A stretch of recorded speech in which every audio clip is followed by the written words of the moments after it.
Good afternoon. I am Joe Hunk. The Tennessee Titans back on the field today. And yes, Treylon Burks, he has asthma. That was a major talking point throughout the day. You'll hear more about it throughout the show here on 3HL. When it comes to the Tennessee Volunteers, Athlon Sports just named their preseason all-SEC teams when it comes to first team for the football season. Wide receiver Cedric Tillman as well as defensive lineman Byron Young made the cut. Super Regionals are confirmed, and Tennessee will be hosting Notre Dame. First pitch for game one on Friday will be at 5 p.m. Central, and you will be able to hear it right here on 104.5 The Zone. And just because the PGA doesn't want certain players to play in their tournaments doesn't mean the U.S. Open doesn't. The USGA made a decision earlier today that Phil Mickelson and Dustin Johnson will be allowed to play in the U.S. Open. For all your foundation repair and waterproofing needs, you need to visit USSTN.com. Breaking news at once on your home for the Vols, the flagship station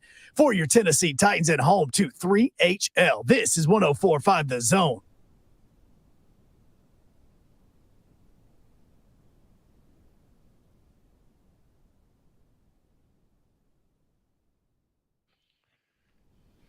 Yo, what up, Nashville? 3HL is on the air, 104.5 The Zone. Appreciate you being with us. Happy Tuesday, Brent Doherty. And this guy, his name is Ron Slay. I'm in the building. People. I'm in the building. Hey, I'm in the building. I'm in the building. I'm in the building. I'm in the building. I'm in the building. I'm in the building. Fresh off this performance in the celebrity softball game, the Folds of Honor Rocket Jock softball game. I saw one big swing from you. Oh, no, it didn't go nowhere. I tell you that. See, at this point, I couldn't tell by the video. You swung. Hey, you swung hard. Oh yeah, I see that thing, man. My who was it pitching? How you say his name? Mitchell Tenpenny. Yeah. Tenpenny was trying to put like a little curve on it, and then everybody else is shorter than me that's been up there. So when he's throwing to me, he's throwing it high. Like, dude, I ain't that tall. Like, you ain't got to throw it that high. So at this point, though, let me disclaimer. I was probably 6 shots in and about 6 beers in because Jelly Roll, man, I'm talking about in the dugout, had a roll. At least 15 cups lined up with tequila the entire time. Every time I want to go down, let's refill another one. That was a fun conversation we had with Jelly Roll yesterday on the show. If you missed it, hit the 3HL podcast, rate, review, subscribe where you get your podcast. But we talked with Jelly Roll yesterday, and he said some really deep things. And one of those was, I'm going to be player bartender. Yes, he didn't lie. he didn't lie. 2 big old bottles of tequila in his backpack, warm. And then when I hit the first time, I was like, man, that's smooth. He said, yeah, just imagine if it was cold. This been in my backpack. This is hot. Yeah, I can see. It's been in my backpack. Like, what? Man, what we doing out here? But, hey, man, great environment. Man, the crowd came out, and showed a lot of love, was engaged the entire time. The people that that participated, the country music singers, athletes, gymnasts, everybody, man. It was Sean Johnson. Hey, man, it was serious. MVP for me, I forgot her name, man. She made a spectacular catch at shortstop, laid out and dove for it. Julia, I want to say is her name, but I could be Julia. I could be wrong, but Juliet from Romeo and Juliet. Man, hey, I tell you one thing, man, dude, it was great to see guys like Cortland Finnegan, Eric Decker. I was telling Hunk, man, like them dudes, man, still look like they can get out there and run routes and cover people. Was it Julia Cole? Yes. Okay. There you go. Yep. Right. If I'm mistaken.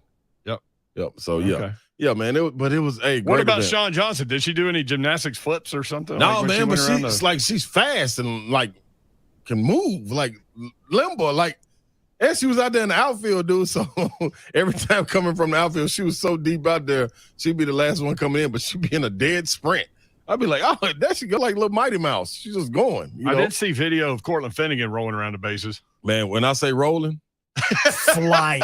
Like he damn near hit it out the park. But what was more impressive than the hit was the way he was rounding them bases, man. That man was rolling. Jimmy Allen was rolling. Eric Decker was rolling. Eric Decker. Like, man, we had some guys getting it done, man. Man, I'm going to tell you who were you on their team? Yeah, Eric Decker, yeah, and Jelly Roll. But Cortland was on the other side. What did Jelly Roll do? Did he hit a homer like you said? Nah, he hit it. I think he got a base hit, but the kid got out, so he let the kid run for him. So I let Ollie run for me. Yeah. Well, which is Ollie. Hunk's son. Yeah. Which literally what Slay doesn't know is as we were going to the ballpark last night, all he kept saying is, I want to get on the field and run. I want to get on the field and run. Did he? Oh, yes. So he kept saying it. And then Slay, and I'll tell you this now, we were actually about to leave. We were about to leave because he was just way over the top hyper. Mm-hmm. And we're like, all right, we need to go. Mm-hmm. And Slay calls us as we were about to walk out the gate. And he goes, hey, where are you guys out? I need a pinch runner. Yeah. I thought he wanted me. Where's Ollie at? I was like, all right, I'll bring Ollie. Brought Ollie down, man. And Ollie ran for you him. ain't gonna pinch run for Slay? Dude, I needed it. I honestly thought that if Slay would have ran, I don't know if he would have ran to first. I really don't. I was like, you would have played reverse baseball. Well, listen to him, man. I was getting it in. I was having a good time. Woo! I mean, a good time. I'm talking about from the introductions, being in my hand, shotgun, and I'm like, it was, I had a ball, man. National anthem, Slay over there with one in his hand. And guess what I did? I put it in my pocket. When it was over, I pulled it back out. It was time to get to it. Oh, yeah. Yeah, so. For the love of country. You put the beer in your pocket. Come on, you got to put that down. So. Sorry, thanks to the Folds of Honor people, Rocket Jock Softball. That game is every year over at First Horizon Park. Big crowd on hand, too, so that was good. Shout out to Michael Ray, man. I think it's his name. Florida guy. I'm going to tell you exactly who he is, but we had a great conversation. We got to get him on, man. We got country music singer. I think, was he the one opening for?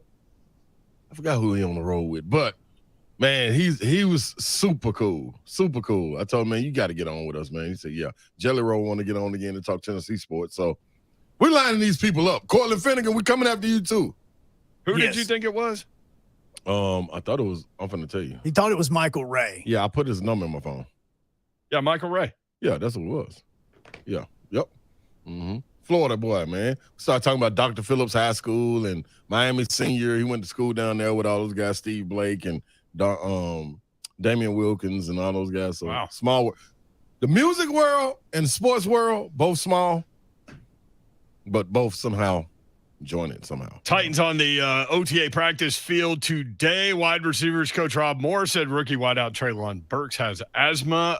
We'll talk about that. Everybody talking about asthma today. Like nobody's ever played sports with asthma. Good grief. You concerned at all? I know the first thing I thought about was, number one, I already thought he had it because of the inhaler news earlier. But number two, you played with Wayne Chisholm, who everybody calls Big Wheezy because he has asthma, which is that's kind of a harsh nickname for a guy with asthma.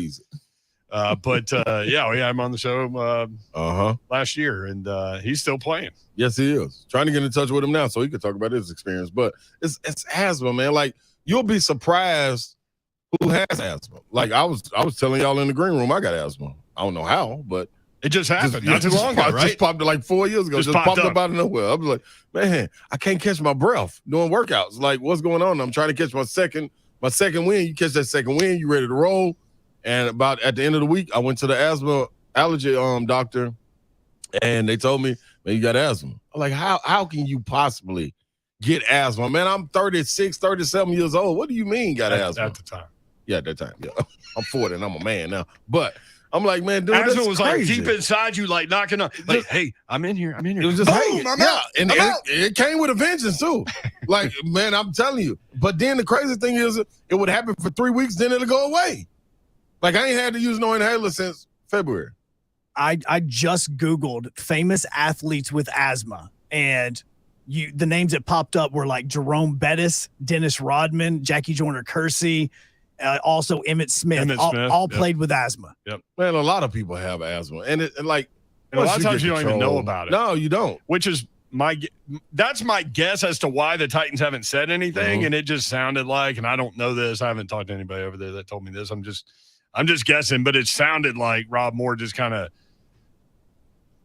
slipped, thought we all knew. Yeah. Like, well, I mean, he's dealing with asthma. You know, what are you gonna do? Yeah. Like, I mean, big deal. I mean, y'all know what happens, don't you? It flares up. And so the funny part about that is, well, maybe not funny, but you know, with HIPAA laws and everything, like if the player don't want you talking about the fact that he has asthma, then you don't do that. So that whole sub story is kind of interesting here, but we will talk about it. How big of an issue is that? Dylan Radez has been working primarily at right tackle. Keith Carter said that he needs to stop thinking too much. That is a thing too. You can, yeah. Paralysis by analysis. You can overthink things. So that's the whole point. Like, and I try to talk with my kids about this. Like, the time to think about technique in terms of batting and all that stuff is before the game, in BP, with your hitting coach. When you're in that box, we always talk about 2 words: do damage. And that's a baseball thing. But the whole idea is don't think, just do. Right. And that's where you've got to get as an athlete, right? Yep. You just got to go out there and act, man. Trust everything that you've been over, and just that's why you always hear them say, go play. Just play, man. Play, have fun. Like, don't think about that. We'll go back and review the tape and go back and practice and talk about your skill and development and all that.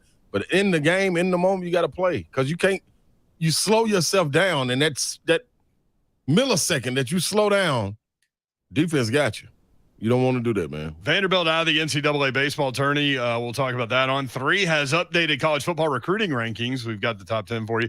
Dustin Johnson over in the PGA world quits the PGA Tour for the new Saudi-backed LIV Tour. Is that what we call that thing? I just read about it. I don't hear it. So is it Live, Live, that's what I thought. LIV? I thought some people have been calling it Live, so I've been calling it Live. I don't know. I don't know, but Dustin Johnson going to do that. We've got Allan Bell coming up at 4:20. We've got Jim Wyatt coming up at 4 o'clock. We've got some Titans audio for you when we come back. Asthma, how big a deal is this? Maybe you deal with it. Maybe you played sports with it, and you can share your story. 615-737-1045.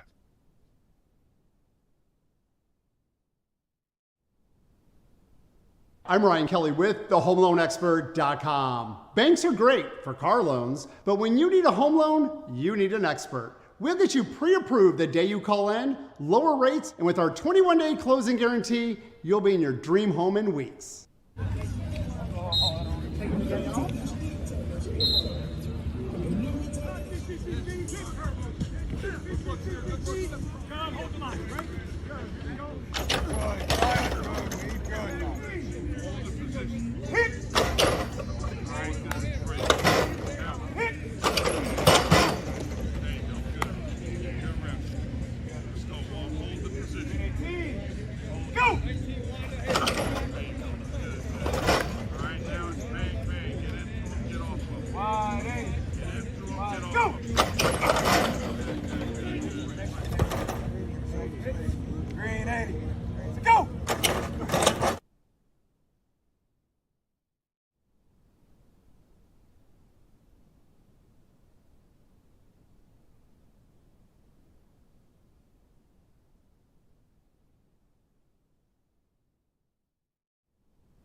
3HL 1045 The Zone. There is a New York Times piece out now about Deshaun Watson.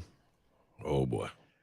Man, I'm going to tell y'all, man. J. Martin Ramon were talking about the other day, like, how many games do you think he'll be suspended for? Which is complete conjecture. And, yeah, I mean, you're just totally guessing. But I think, what did J. Martin say, like 8? And Ramon said 10 to 12. He may miss the whole season, man. I mean, they're just more stuff all the time. I'm very curious to see if there is a clause in the contract that he signed with the Browns that's very similar to a protect the shield clause, because it continues to get worse and they've already signed that contract with him. I'd be trying to get out of it because it's getting worse and worse. Yeah, and I think that's part of why you had the $1 million part of the 230 this year. Yeah. Yeah. But now, like, so if he's suspended, do you just go back to Baker Mayfield at this point? Like, how hard would that be? Man, how hard would it be for Baker Mayfield not to tell them people, hey, man, y'all better find you somebody. I'm hurt. Yeah. I got to have season-ending surgery, man, on my mind. Like, I know ain't nothing physically wrong with me, but my mind is everywhere. I can't do it. You on your own.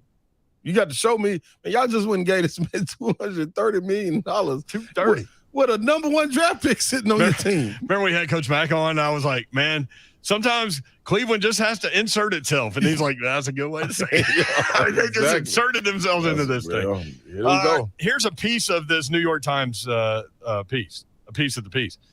New York Times examination of records, including depositions and evidence for the civil lawsuits, as well as interviews of some of the women, showed that Watson engaged in more questionable behavior than previously known. Here's the interesting part.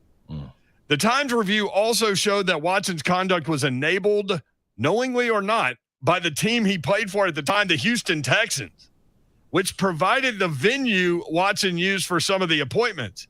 A team representative also furnished him with a non-disclosure agreement after a woman who is now suing him threatened online to expose his behavior. So this way it gets sticky. Well, you know the Texans just wanted to be done with him. Hey, man, like, hurry up. Y'all Cleveland, y'all can't – we'll help you. Under the table, we'll give you $15 million to take us off our hand. Sometimes when you eat a good meal, like a really good meal, like, you don't want the meal to end. So you're licking your fingers after you're done. You already turned your plate in over there at the sink, but you're licking your fingers because the meal was so good. Other times, the meal was not good. Yeah. And you want to turn your dishes into the sink, and you want to be done with it. Like hand sanitizer, soap, everything. They tried everything, and it's still coming back out. Golly. Still turkey juice. How many people did you say? 66 over 17 months. That's basically, if you do the math, that's basically 1 a week. Minus 2 weeks, because 17 times 4 is 28, 68. Sorry. Hey, mathematician. That's tough, man. Let's see. Ooh.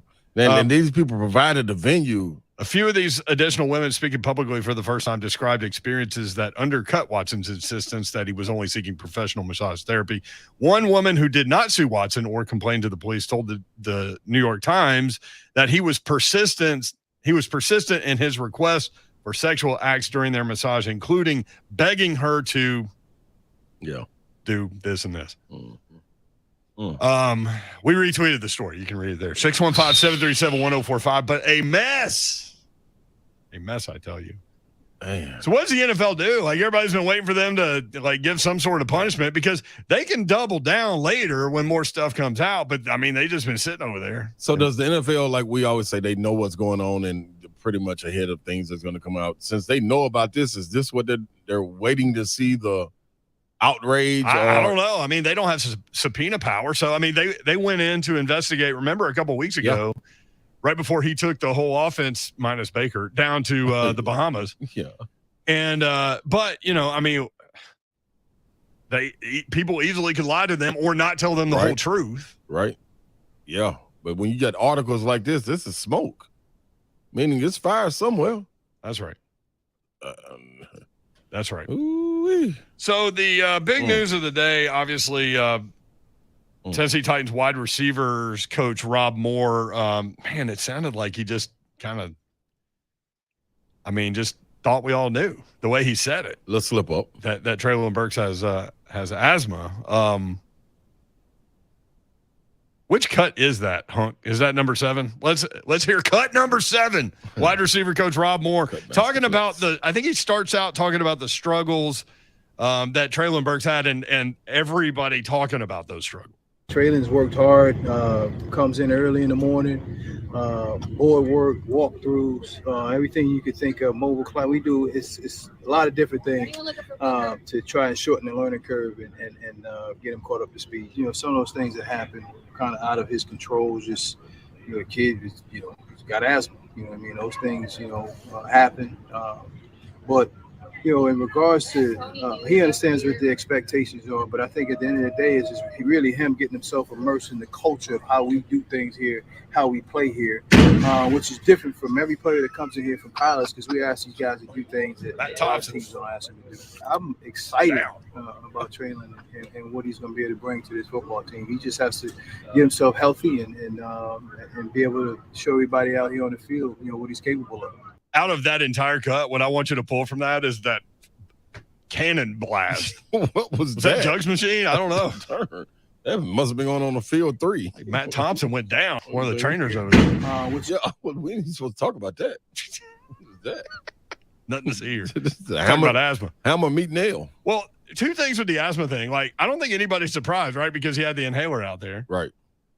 Number 2, I don't know a lot about asthma, but I've had friends that have had asthma that moved into town, and they say that it flared up when they moved here. Mm-hmm. And so maybe asthma affects you differently in different places, so it takes some time to get used to things. Even though he was coming from Southeast Arkansas, it's still different. It's still different. Yeah. Still different. And as you said, yours flared up when you moved back. Yep. You can always feel it when it's coming on and try to get ahead of it. But it's probably that LA smog that settled in your lungs, man. Hey, it seemed nice when I was sitting on the balcony at the time. But hey, man, listen with Treylon Burks, man. Babs said. By the way, Dawn Davenport on tour duty. Yes, not here today. We miss you too, Babs. Yeah, we do. Let her go. Let my people free. But. Let her go. Yeah, they holding her hostage. She's not the one on trial, man. It feels like it. She ain't here. Hey, there's probably people in that building that wish she didn't get picked. Right. So, man, how many questions was one person have? Because she gonna go through the list.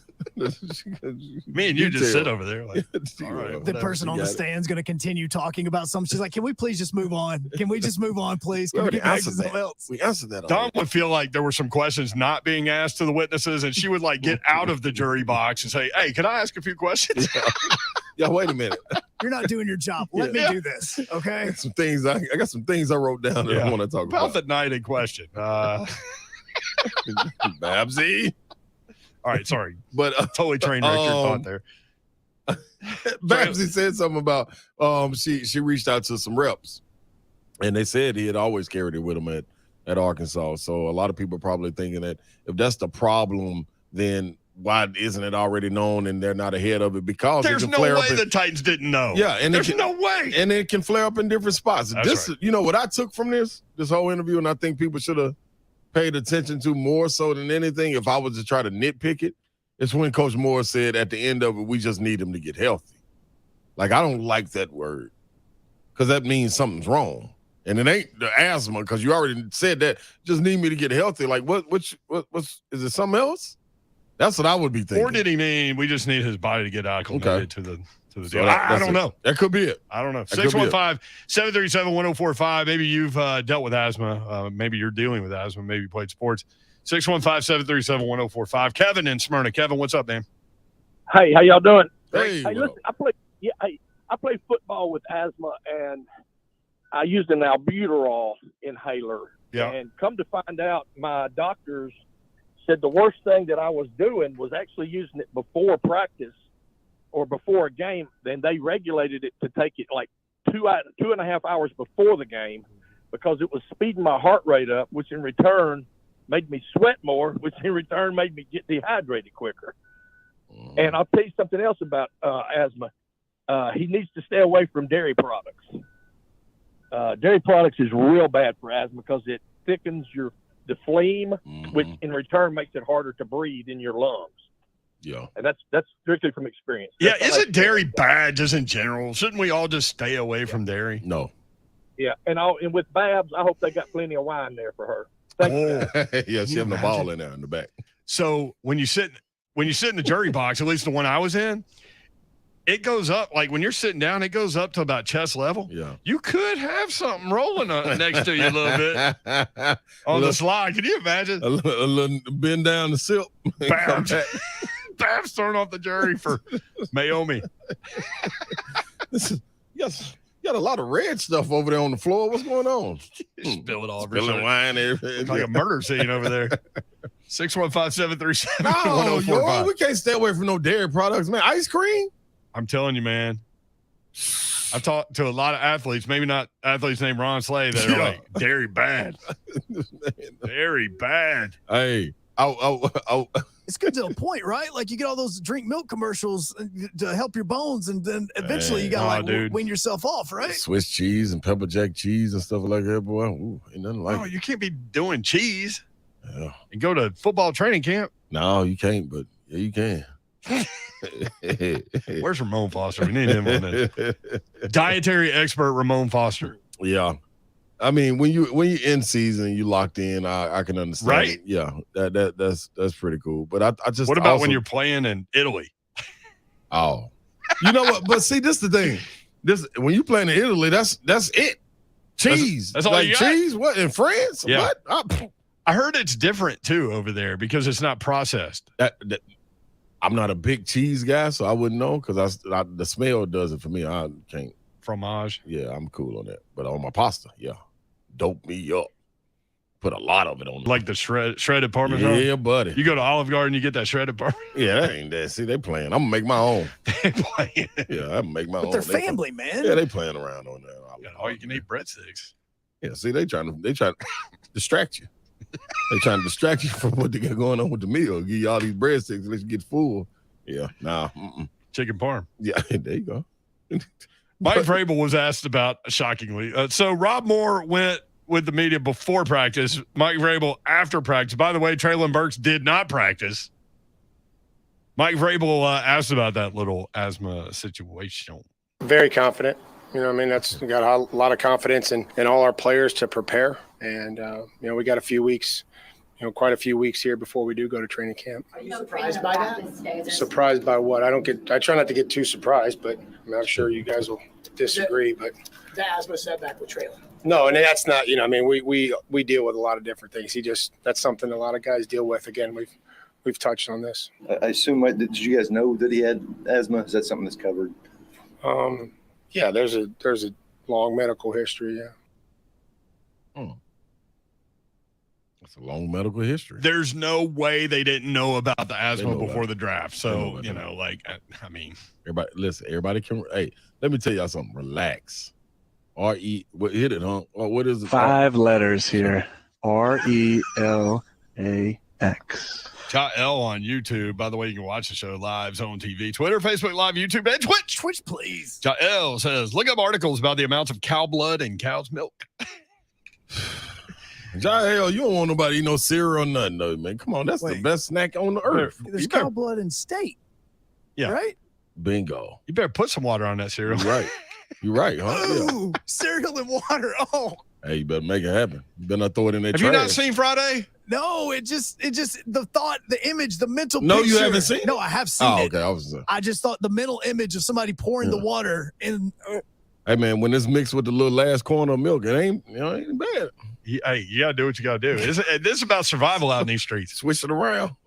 You either have no cereal or you better put some water on that cereal. Yeah, and all that's doing is mentally making you tough for later on in life. You know what I'm saying? So if you can imagine that the water is milk, hey, imagine the things you're going to go through as an adult, man. You can make it through that. You can make it through anything. Y'all ain't never got two things that match. Stay strong. Stay strong. We over it. But they say Kool-Aid, no sugar. Peanut butter, no jelly. Yeah, ham, no burger. Yeah. All right, Richard in Nashville wants to talk about jury duty. Richard, we're here for you. What up? Hey, let me ask y'all something. Is Babs on federal jury duty or state jury? I don't think we can go into too much detail about her jury duty. Let me enlighten you. If she's on federal jury, she is not down there talking. It ain't no Babs this and Babs that. Babs is sitting down there being quiet because when that charge comes in, it says you versus United States of America. 8th Avenue is totally different. Yeah. Slade can tell you about some buddies that from out north Nashville went down there talking crazy. Hey, somebody in North Nashville talking crazy. They do not play down there. Those people are serious. I can't imagine hearing those words, you against the entire country. Yeah. And all 50 plus Puerto Rico. Yeah. That's right. I didn't even think about that. That's on the chart. Yeah. It is yo no good self versus the United States of America. So I guarantee you, if it's on 8th Avenue, Babs is not running a thing. Yeah, they don't want you talking when you come in the building. You can't even talk coming in the building. You're playing quiet mouse. Yeah, she a little bit more relaxed where she is. Yeah. No doubt, Rich. I want Slade to get a capital murder trial. That's what I want. No, we don't. No, we do not. They ain't gonna have me gone for months. I don't want you gone for months. I just want the story. Oh, yeah, there's gonna be a story. Maybe it'd just be a quick fix, like this guy murdered 9 people. I mean, there's not a lot to it. I mean, here you go. There was a body cam and everybody saw everything. Yeah, there it is. Yeah, Slade's in and out of there one day. I'm coming out with a book then. Give me a book deal coming out. Yeah, I'm looking for it. 737-1045 at 3HL1045.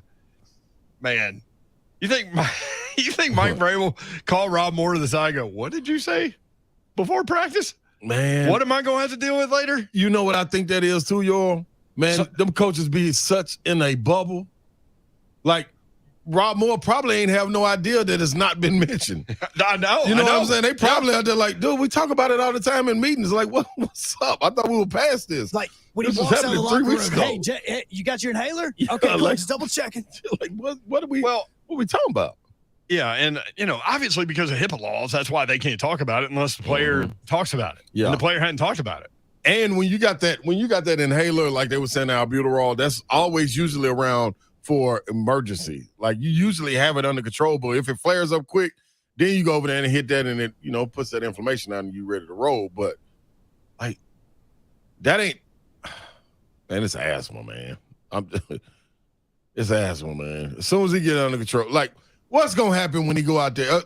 Is this even going to be a topic once we get to preseason and rolling into the regular season games, and he go out there first game, 7 catches, 96 yards, a touchdown, like one drop. Well, we moved on by then. I don't know. Oh, they're gonna say that one drop, boy. I remember he was looking for his inhaler. That's why he dropped it. It's going to be when he goes to the sidelines. The camera's going to follow him just to see what one of the assistants gives him on the sidelines. You know what was funny about the one drop? Remember everybody getting all upset about A.J. Brown? Remember during the season when he had a little case of the dropsies and everybody was pissed off about A.J. Brown not catching the football? And then it's funny how that narrative gets changed real quick. So, yeah, I mean, Treylon Burks comes out in like week 2 and catches 9 balls for 90 yards. Then everybody's like, what's in that inhaler? Then they got the asthma Keep attack. puff, give. Attack. Yeah. Puff, Attack of the asthma guy. Yeah. Whole offense around at one time. Yeah. Now you go. Yeah. Give me a hit. Taylor Wannabe over there like, Yeah. Let me get that right there. damn, Taylor. Take such a big puff. Canister of play. So I don't know. When I heard J. Martin Ramon with this piece of audio, that's the first time I heard it because Rob Moore met with the media before practice. So that's where it came out. And I immediately thought everybody's going to make this into a big deal. I don't really think it's a big deal. Maybe I'm wrong. No, I think you're right. But I think we should, we got to hear from the fans, because your input is so important. Like, we want to hear from it. So you got to let us know. Just because I don't think it's a big deal doesn't mean y'all don't. Because I'm agreeing with you. And I know me, you, and Yoro, you think it's a big deal, huh? I think it becomes a big deal if he can't get it situated by training day. See, Hunk could be one of the Titans fans. This is what we want to know. Well, because your body does take time to adjust. It's just like any meds that you're having to adjust. When Well, and to that point, if he doesn't get that thing regulated in time, then he's not in shape. Then it pushes him back in terms of how much production he can offer early. And when you're the 18th pick, you better get your butt out there. Yeah, without question. Man. So there's that part of it. True point, Hunt. Thank you. And then you start hearing the first round, J-Rob. Oh, look at the first rounder he took this year. This one can't even get on the field because he can't breathe. That's crazy. And it's all distracting from our offensive line. So kind of good job, Treylon Burks. Good job. The inhaler. The distraction of the inhaler. 615-737-1045 at 3HL1045 on Twitter. Your thoughts about Asthmagate? We've still got lots of audio to roll through. Mike Vrabel, David Long, Pat O'Hara. He's the quarterback's coach, if you didn't know, from the Titans. Tyreek Hill. Why Tyreek Hill got to he's got to bring Matt Moore into this? Matt Moore just out there chilling. Matt Moore's like the greatest backup quarterback in NFL history. Look, Matt Moore's over there in like Whole Foods, and here he goes. Tyreek Hill is going to talk about how bad he is. Who called my name? Out of nowhere. This little tingle on his neck. What's that? All that coming up. Stay tuned. 3HL loves you on 104.5 this zone.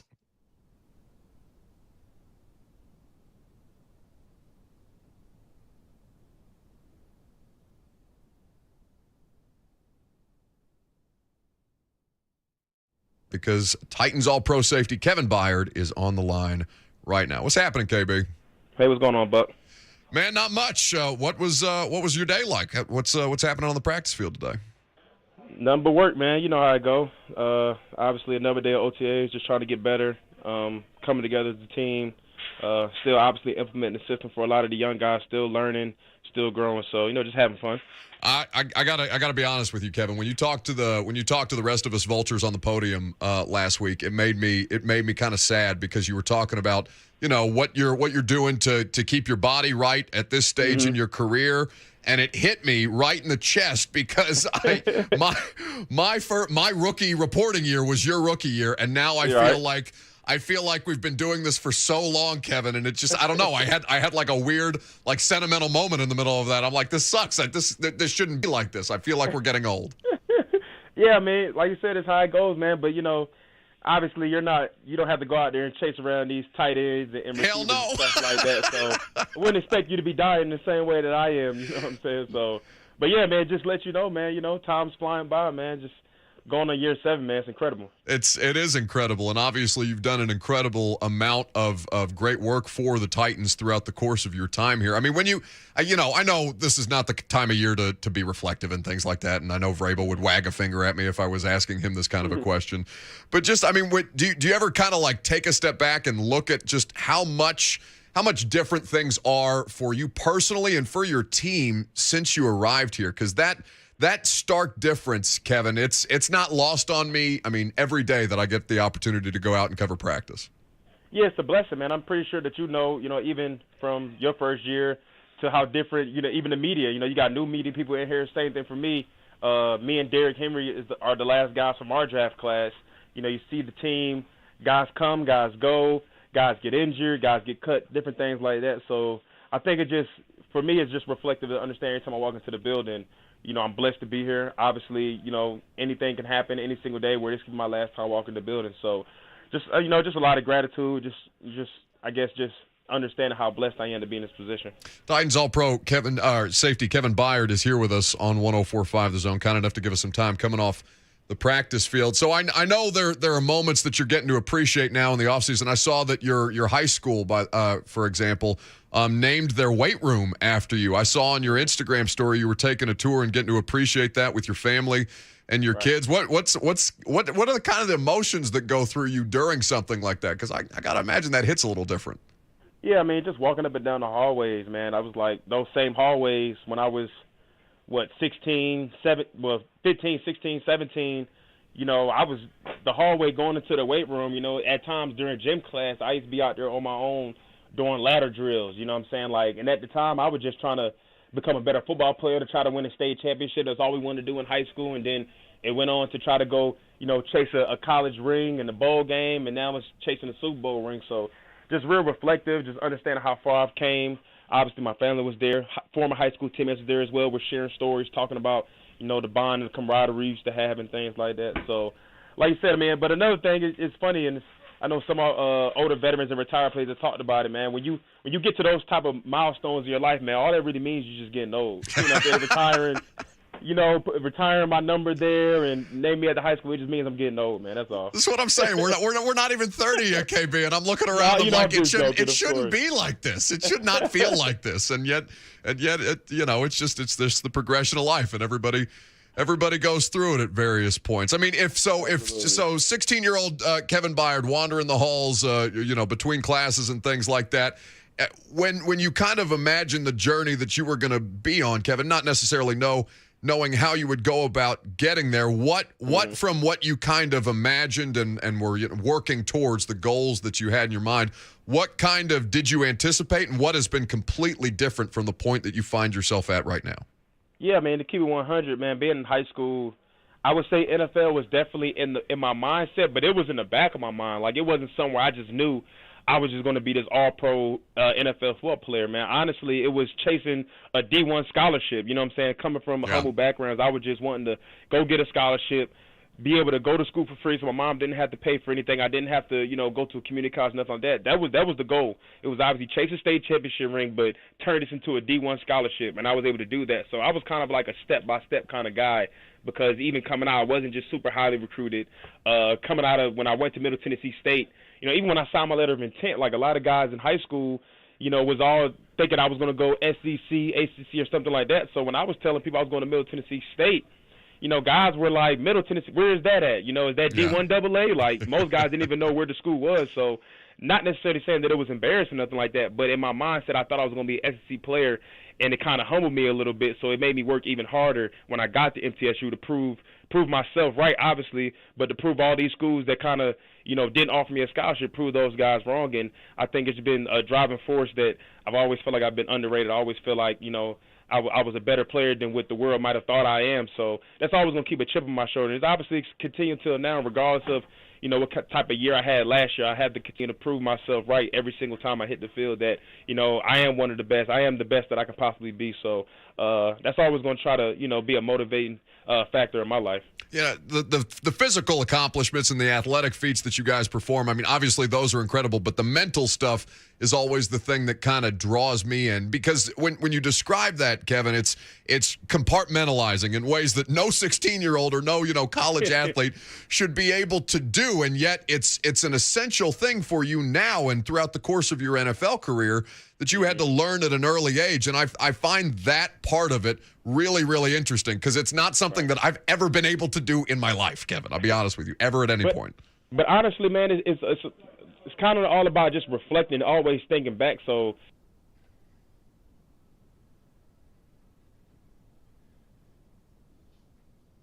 HL 104.5 The Zone. Brent Doherty, Ron Slay, Don Davenport out.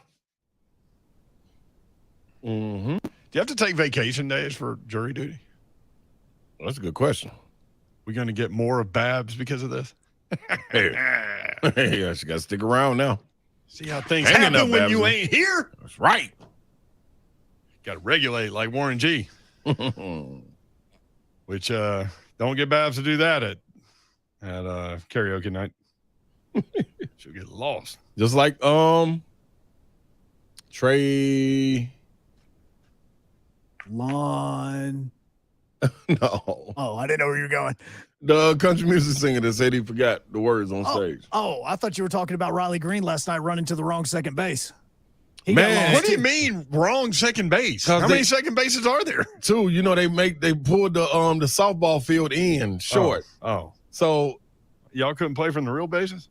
We should have. Riley was rolling. Riley rolling too. He in shape too. Hey man, shout out to everybody in shape. Man, hey man. Hey man, y'all something else, boy. Y'all special.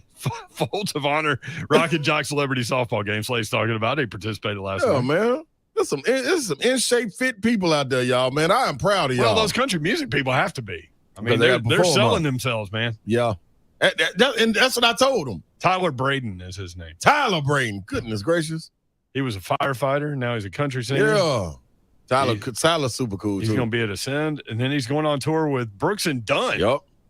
Man, a lot Kix of them. Brooks, my favorite guy, super man. Super cool, man. Super cool. I told Jelly Roll when they were announcing everybody, I said, "Man, you know what, man?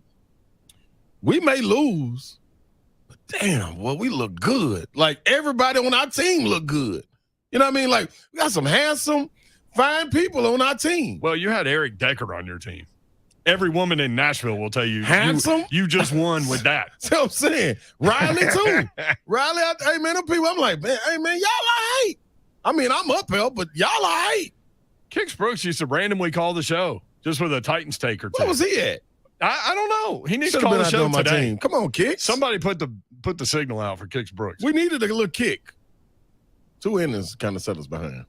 I saw him driving down Music Row one day, and I texted him. I'm like, "Hey man, I'm behind you." He probably looked when he was down the street. He was like, looked like, "Dude, you're weird. Stop that. Who gave you my number?" Kix Brooks. Great time though, man. Salute to them. And them jerseys were sweet. Finally got a jersey. Did you get to keep it? Yes, finally. I should have got number 35, but they gave me 29, so I just say they were thinking about my birthday. Yeah, it didn't even have his number on it. It No, had it 20, well, it had 29, but didn't Yeah, have but not my your- number. it didn't have Exactly. your number. Yeah, like come on, y'all. 629. Sounds. I'm gonna give y'all an opportunity. Y'all can up one on the Folds of Honor. So you want the Sounds 35 jersey? That's only right. You know they have like 6 different jerseys to choose from, right? I've been seeing them, and every time they post one on Twitter, I post to them. Well, I still ain't got one. Y'all just keep on releasing jerseys. I still ain't. Y'all just watching me. Y'all done turned me into a Twitter window shopper. Nashville Sounds. That's what y'all done turned me into. And y'all wrong for that, man. By the way, did you spend some quality time with your boy Booster the Rooster? I did. Ben Booster, yeah. Ben Booster Your posted up. catcher? Yeah, I wanted to give him a drink, but he couldn't drink. It was beak. Him and Booster hung out a lot We during did, that man. first inning, man. That was my guy. I think we made Can you imagine? Booster's bullet. yeah, that's real. That's real. Back from the Starman days. If you know, you know. Yeah, you got to get bullied, baby. What's the name? Why don't people say that anymore? I don't know. Nashville, where y'all at? Back in the day, we used to say that. Man, We used to say bullet word all over the there. time, which word came back, and then we said bet all the time. Bet. And bet never really went away. Nope. Man, that was a good one right there. Bullet.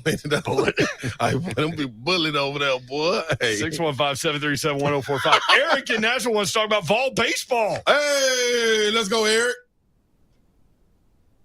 Hey, Ron, this team ain't got no roof. Yeah, at all. I ain't got no roof. Vitello hired 5 years ago today. Mm-hmm. What's your thoughts on that? That was a good hire. You know what? I'll give John Curry credit for that. It's the only good thing he did. No question. John Curry came through right there. Yeah.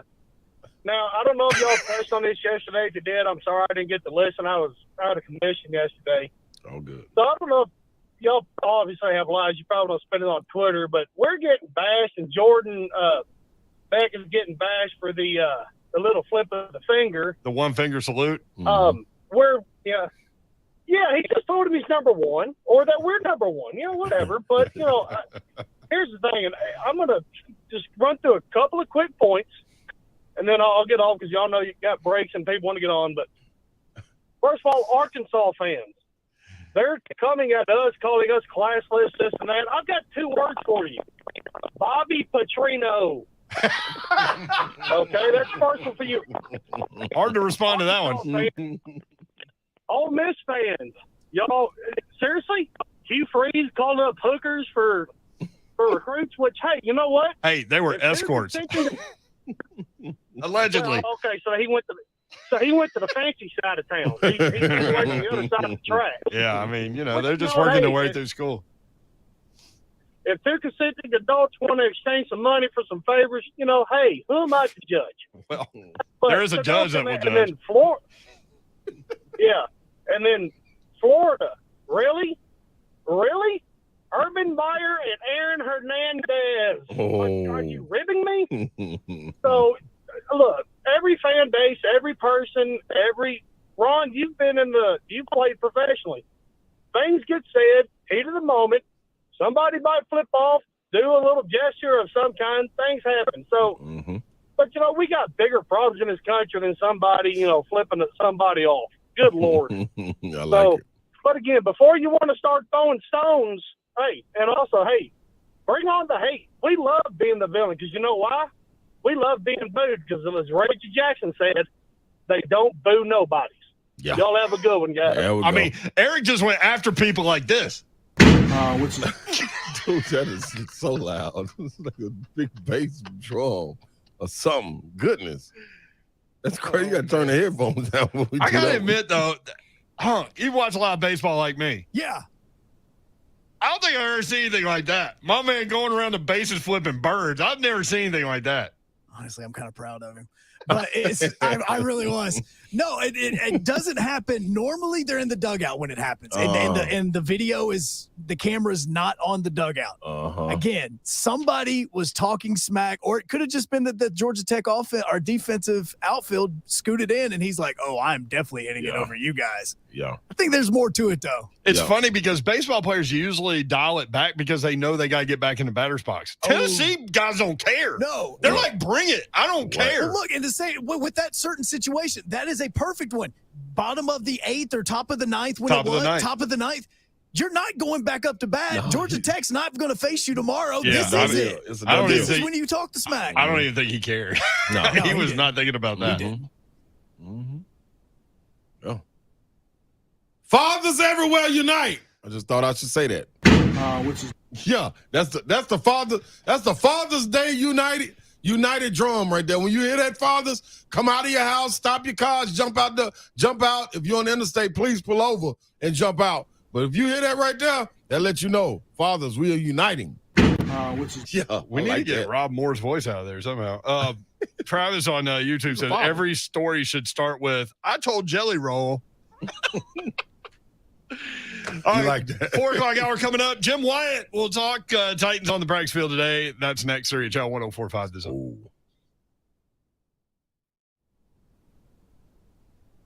Hi, I'm Ryan Kelly. Thinking you need a big down payment to buy a house? Well, you don't. So stop searching for the money. At thehomeloanexpert.com, we can get you in the home of your dreams with no money down. Get pre-approved today at thehomeloanexpert.com.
quite a few weeks here before we do go to training camp. Are you surprised by that? Surprised by what? I try not to get too surprised, but I'm sure you guys will disagree. But The asthma setback with Treylon. no, and that's not, we deal with a lot of different things.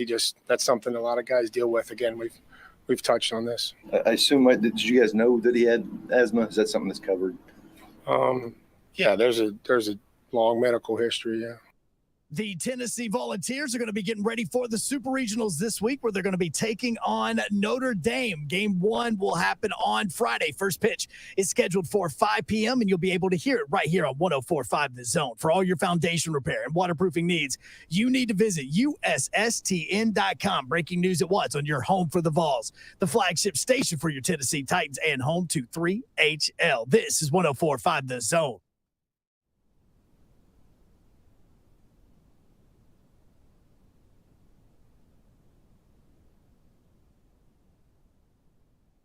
HL 104.5 The Zone. What up, Nashville? Brent Doherty, Ron Slade. There he is in his Farber red shirt. Hey, I'm in the building. I'm in the building. Hey, I'm in the building. I'm in the building. I'm in the building. I'm in the building. I'm in the building. I'm in the building. Slade's in this building. Don Davenport in the courthouse. I wonder what's her hours. What's her courthouse hours? I don't know. She can't offer too many details, obviously, but yeah, she had to be somewhere early this morning. She was not happy about it. Yes, you're right. She sure wasn't. Yeah, Jim Wyatt joins us now. His dad, a judge, very famous judge in this town. Jim Wyatt joins us now from TennesseeTitans.com. Jimmy, what's up? Not too much. Hope you guys are doing well. So because your dad being a judge, could you get out of jury duty, or did that matter? No, I've served on jury duty before, and it's actually, other than having to get off of work, which is some people look forward to that, other people hate to do it, but it's actually, if you get a good trial, it's very interesting. And I think the same thing. Yeah, when I was on jury duty in the past, it's neat to just kind of see the process, to work with your fellow Nashvillians and people in your community to try to help make some tough decisions, and kind of seeing a different side of what people go through. I think it's something that everybody ought to do. I mean, I think in the past, the minute you get the jury notice, you're trying to figure out ways to get out of it. And I have talked to so many people that have done it and said, man, that was really a cool experience. So I hope Dawn enjoys it. I think she will. So obviously everybody's talking about Treylon Burks, and Rob Moore mentioning today that he has asthma. Do you remember, we've run the list of the Emmitt Smiths of the world and all these players that have had asthma. When I heard that news, I didn't think it was any kind of big deal, honestly, but maybe it is. I don't know. But do you remember any Titans dealing with that in the past? Yeah, Andre Dyson way back in the day. I mean, I remember him dealt with it, but there are probably some other guys who have dealt with it because people manage it. Most people know how to manage it, and they manage it well. That sometimes maybe guys have had it and we're not even aware. But I do remember Andre having it and dealing with it, and it's something that Treylon Burks has dealt with and has found a way to be successful with it. And I don't think certainly this is something that just has cropped up on him. I think this is something he's dealt with for a while, and I think we've all seen the success he's had on the football field dealing with that. So I think eventually. I think with him, I think he's dealt obviously with that. Maybe he's dealing with some other, conditioning things, and just a combination of the two is what has kind of kept him sidelined and from being what he wants to be to this point. But I think in time when camp starts, I think he'll be good, and everybody will figure it out. On the field, what have you noticed about him? Well, I haven't seen, just to be completely honest, he hasn't been involved in a lot of full speed team drills. I will say that before this week, at the end of last week, I thought he made great strides. I thought you could tell that he was getting his wind back and was in better condition and, looked sure-handed. I saw improvement on the field, But just like Robert Woods, who's working his way back from the knee. I mean, I think he's been somewhat limited. I think Treylon is such a big physical receiver.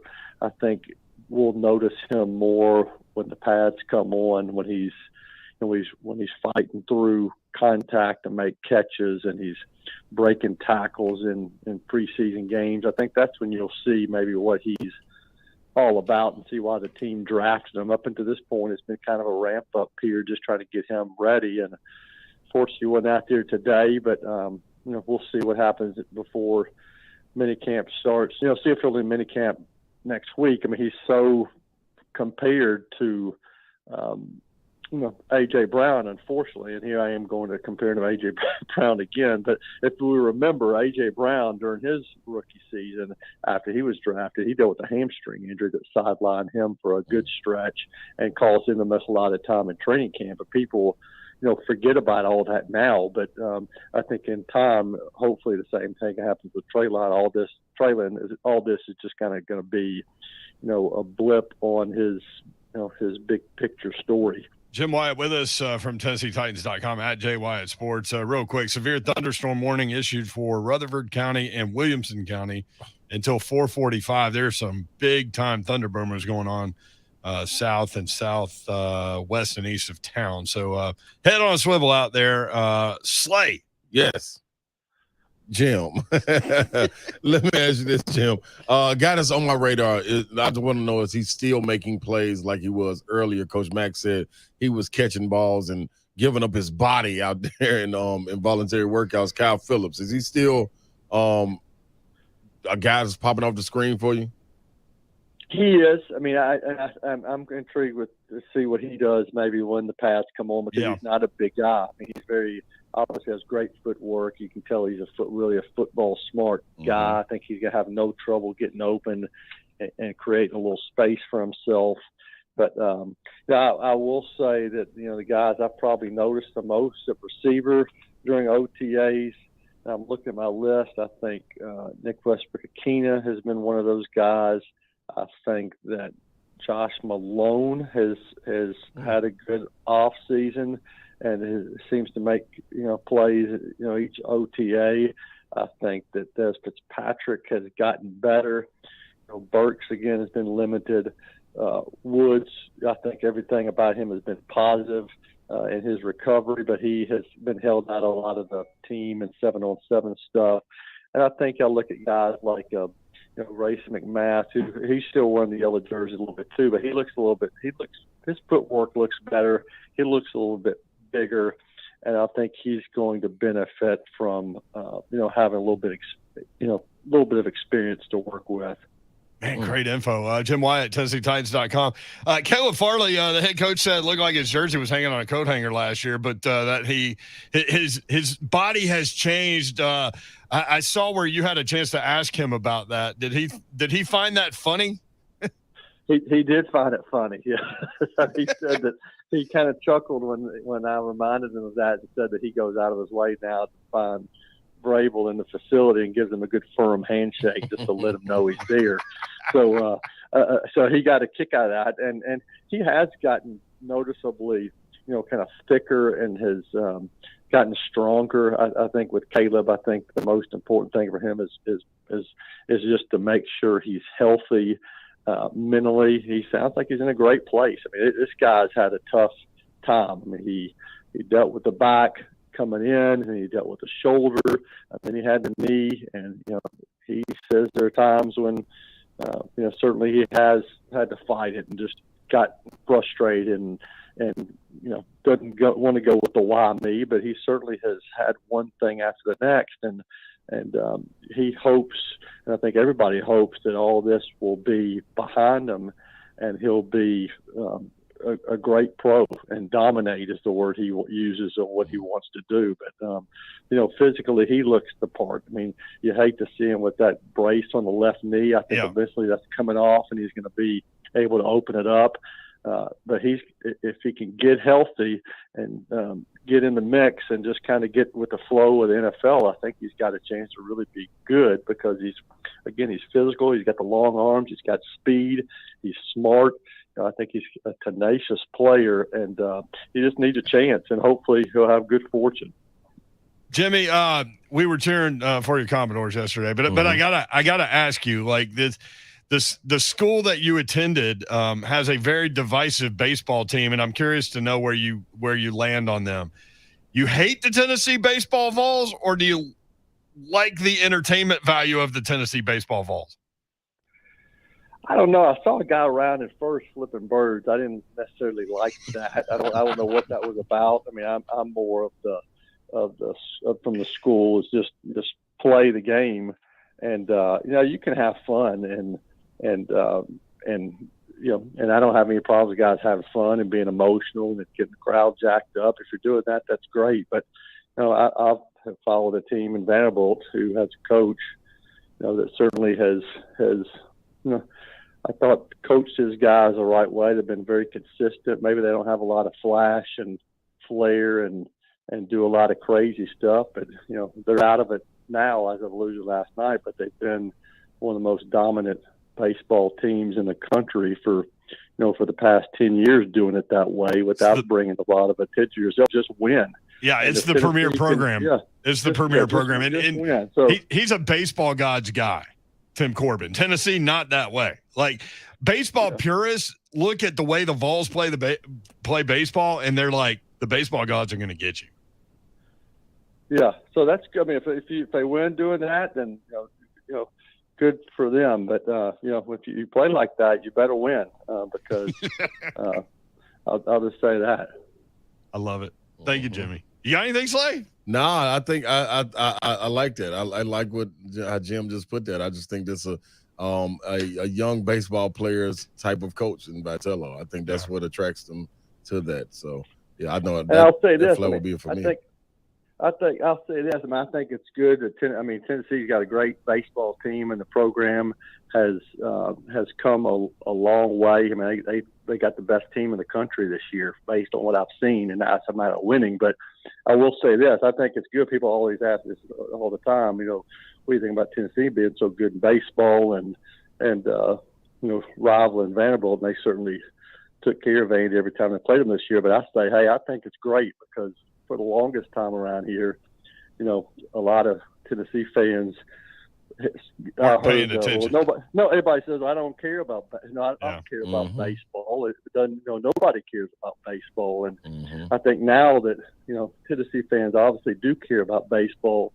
Maybe now they can appreciate how good Vanderbilt has been and how hard it is to get to 4 College World Series finals and win 2 of them and do it on a consistent basis, not just do it at 1-2 years here. I mean, Vanderbilt and Tim Corbin have had this thing going for a long time, and people who maybe didn't care about baseball before now realize that Vandy's done a hell of a job here over the last 10, 15 years. Yeah, we really give them a little credit. What is it, 16 straight regional final appearances, incredible. something like that? Yeah, incredible. It's amazing. So I think Tennessee's going to win. I think they got the best team in the country based on what I've seen, but you never know. I mean, Texas State had Stanford on the brink last night, and Stanford came back and won that game in the bottom of the ninth. I thought they were on the verge of getting eliminated. So some crazy stuff happened. Yeah, I do love that people are paying more attention to the sport. That is true.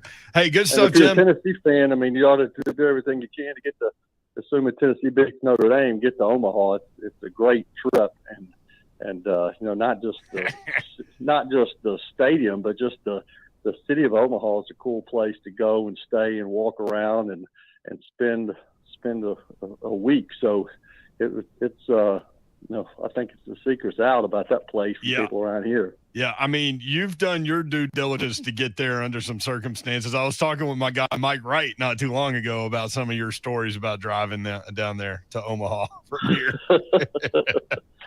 Yeah, he probably thinks I'm a little crazy, but he's probably right. That's Engelmart's father-in-law. Yeah. One of the best athletes to ever come through here. Thank you, Jimmy. Good stuff, man. Thanks, Jim. Okay, y'all have a great one. Thank you.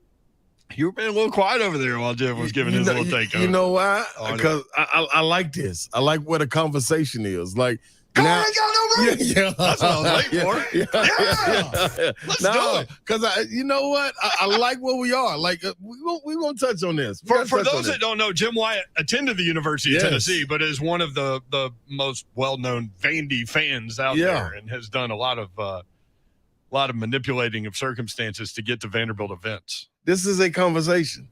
Think so? Yeah, I know so.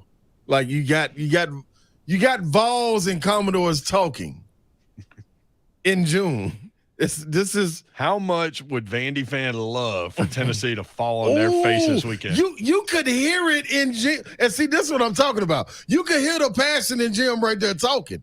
Like that right there is, boy, these boys got to go down.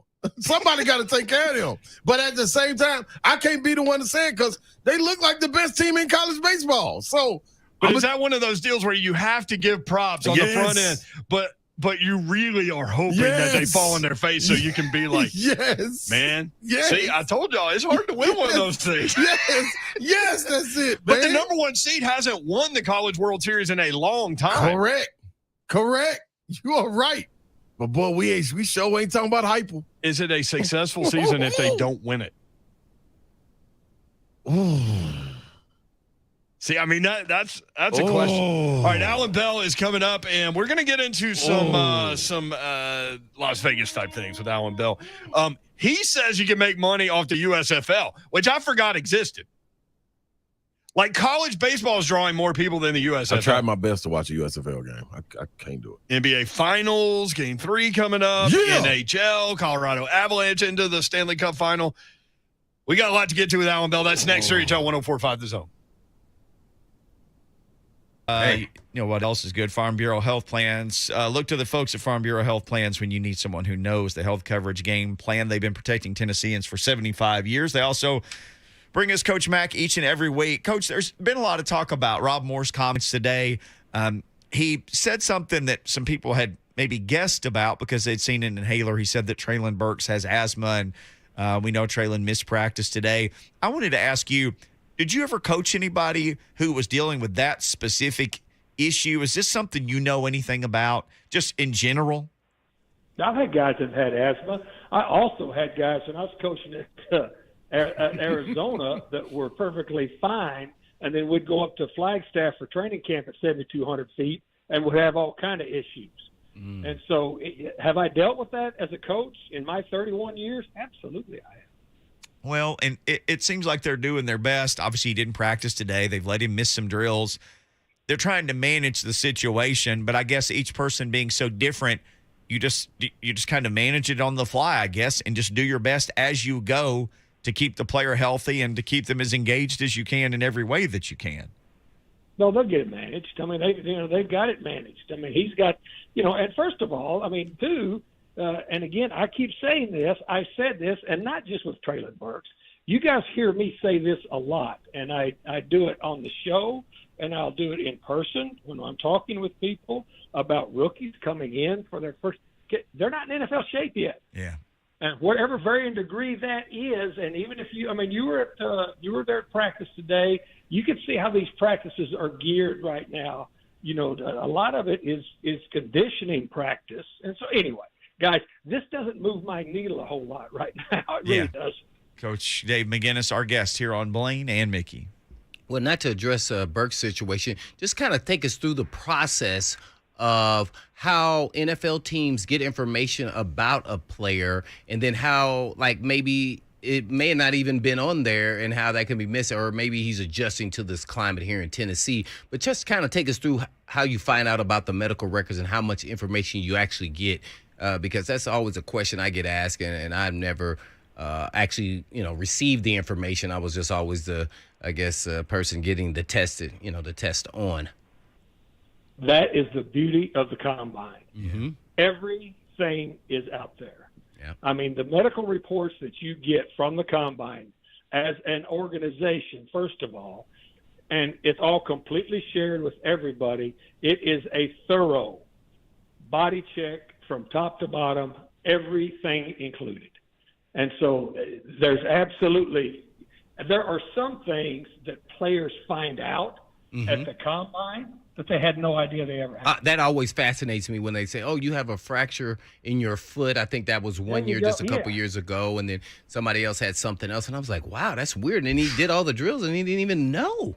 I think it was Randy Moss's son, the tight end from LSU. That's Moss. He found out that he had a fracture in his foot, and he didn't even know. Well, I mean, we had a receiver from I'm not talking out of school, from at the Rams from the University of Missouri that had a congenital heart disease and had no idea. And finding the congenital heart disease, he was able to tell his family, and they went and got checked.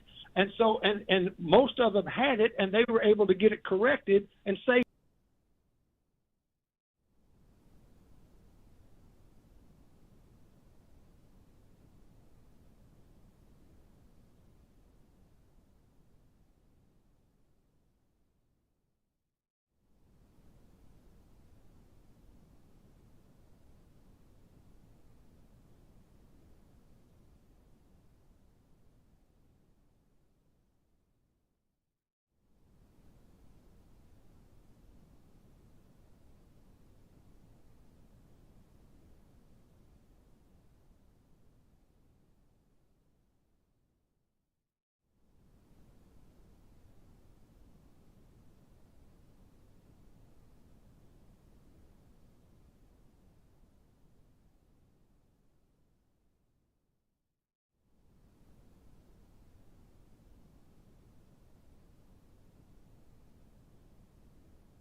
One, two, Three three, to the Ron phone. Slay, 3HL 1045, The Zone. Yes. Brought to you by Ryan Kelly. Ryan Kelly. The HomeLoanExpert.com, people. Tap in with us. Who sponsors us? So tap in Ryan with Kelly is a baseball guy, dude. Man, Ryan Kelly is an all-around guy. Like, he does a little bit of everything, man. I'm blowing up rockets, baseball. Did anybody in that celebrity softball game, did anybody just go yard? Like, did anybody take close. one? There was two that were very close. Super close. On the drawn-in fence? No, there was no drawn-in Oh, fence. if it was drawn in, it would have cleared it. Maybe about 5 or 6 people would have cleared it. Who went close? Who got close? Cortland got definitely close, did. and Eric Decker. Both of them got close. They launched it. Cortland's an athlete, man. Mm-hmm. Yeah, what man's fast. Golly, that dude fast. That tripped me out. He was rolling, man. He was like a angry, quick twitch guy. He looked like it. Still he is. looked like it. Yeah, he looked like it. I run into him every once in a while. He's a great dude, man. Yeah. Listen, Cortland gives back to this town so Without much. question. People don't even know. Mm-hmm. I used to always go to his juice bar, man. Shout out to his juice bar up there on I forgot where it is. But What is it? The Cortland Finnegan Juice Bar? It might as well be. But he'll be in there serving the juice. Just like Bully? That's what just like him. I used to tell him, man, I told him on during the game, man, I figured out what's going on with y'all team while y'all went on that run. They in the 2 inning stretch where they just clobbered us like 9 runs and 7 runs. They're juiced. He owns a juice bar. His whole team juiced. It made plenty of sense to me. It's totally different juice that you're talking about. Meanwhile, in your dugout, juice. Meanwhile, in your dugout, Jelly Roll had the shots lined up, warm tequila that had been in his backpack. They juiced, we fried. I mean, what you want? I know his dugout out of it. It was a cooler. It was a cooler full of beer in there, next to the Gatorade. Which one you think I went to? I couldn't believe all that beer was right there. Man, I felt like I was at a tailgate. I was like, hell yeah, this it. They lucky to get me out the dugout. Who brought the beer? I don't know. Booster probably. Trying to make amends. Yeah, man, that was fun. There was beer in the other dugout. Dude. Maybe the other dugout brought it. Get your own tank so they could win. It worked. Allan Bell joins us from sportsline.com. You can get him on Twitter at Allan Bell 24/7. AB, what's up, man? Hey, what's up? First off, I like it worked. That's a fantastic line right there. Second, man, I'm all team Jelly Roll, 100%. I love that dude. Well, I'd have bet like we should have had you on yesterday to kind of break down this softball thing, but I'm thinking you're like me. Like I'm just gonna put my money down on Jelly Roll no matter what it is. Oh yeah, hey, and you know what? Eric Decker almost going yard makes sense. Dude's athletic. I'll tell you another. If you ever get Jay Cutler in a basketball tournament, I played against him. All right. This dude is phenomenal in basketball. Did you get in one of those Shannon Terry, Drew Maddox games? Is that how you played against him? That's 100%. And that dude can play. He will dunk all over anybody. I'm telling you. Put that money down on Cuddy. It's funny, like these athletes that are kind of legends in this town that are still rolling in this basketball scene. Like I saw R.A. Dickey out there, rolling threes. Yeah. Oh yeah. Well, I'll say this: you said Shannon Terry. Do not play against that man in basketball. He is phenomenal as well. Big body, athletic. That dude's a problem in the paint. And these guys are still really competitive. That's the problem. Like a lot of them will just run to the 3-point line and jacket, but they will play defense hard. Right. Hard. And there's no complaining out there either. No complaining at all. At Allan Bell 247. AB, are you still betting on the USFL? What's going on with this league, man? No, we've dropped off on that one. The quarterback plays a little. It's a little inconsistent for me. Hey, if AB has dropped off a sports league, you better look out. Yeah, it's fun, but it's just it's like betting NFL preseason. Like you just do not know what you're going to get at all, man. It's good. Like I'm glad that we have another league, but no, we're not betting on that anymore. We lost some money. We're like, dude, we're going to back away. Yeah, we all did right there without question. Hey, Kenny Rogers told us that. You got to know when to fold them. Yeah, know when to hold them. Absolutely. So where are you with the NHL? Colorado Avalanche into the Stanley Cup Finals. Where are you there with the Rangers and Tampa Bay still going on? Oh, I'm all in. I love it. This has been one of the most exciting, Stanley Cup playoffs, that we've had, and that features, the Avalanche. What, 2 sweeps now? Like, first off, how good was St. Louis? Like that team's pretty good, right? And then tonight, we're going to get a great one in the Eastern Conference Finals. And look, New York was up 2-0. Yep. Go to Tampa in Game 3. They had the shot to go up 3-0, and they let Tampa right back in it, get some air. I'm all over the Lightning tonight. I think New York made a big mistake. Yeah, and we talked about this last week, AB. We knew Colorado was good. Probably could be the best team in the NHL, but golly, sweep with a team that has the best player. It's nuts. Like it goes to show you like how good Colorado really is. Right. Like they could do it all. You know what I mean? Like we talk about like Tennessee baseball of how well they can hit, how well they can pitch. Like that's kind of Colorado. Like not only are they going to come at you in waves offensively, but defensively they're going to play physical. And good luck on that goalie too, whichever one is playing. Like Colorado is just, man, they're a phenomenal hockey team. You mentioned baseball right there, talking about Tennessee Vols. I saw a lot on Twitter. You saying cash it. Early Edge was getting busy, man. It was getting busy. What you think going into the Super Regional? Yeah, I love it, man. Like regional and super regional, like that's where you can make your money for sure, right? Betting on, which team is going to advance. You can bet each game for sure. Do it. It's fun, absolutely. But betting which team is going to advance. That's the way to go. So we got the lines today. Tennessee against Notre Dame. Tennessee is minus 370 to advance to the College World Series. And let me break that down. if you take that percentage and calculate it as an implied probability, it is 79% that Tennessee is going to advance. It's by far the highest that's out there. Now, the most interesting one is we have Ole Miss at Southern Miss, okay? Ole Miss is actually a road favorite to go through. And you want to talk about an atmosphere of Mississippi coming together for baseball? Yeah. And that one is going to be fun for sure. So no value in Tennessee. Where are you finding value in the Super Regional? Yeah, so, you want to take a look at teams like Ole Miss, all right? So they're minus 135 to advance, so that's an attractive price. You also want to look at a team like Oregon State and Auburn, right? Like, we've got Auburn going across the country, the Pacific Northwest, to play against Oregon State. We saw them against Vanderbilt, this weekend. Oregon State's a really good team. It's even as hot as Auburn's bats are.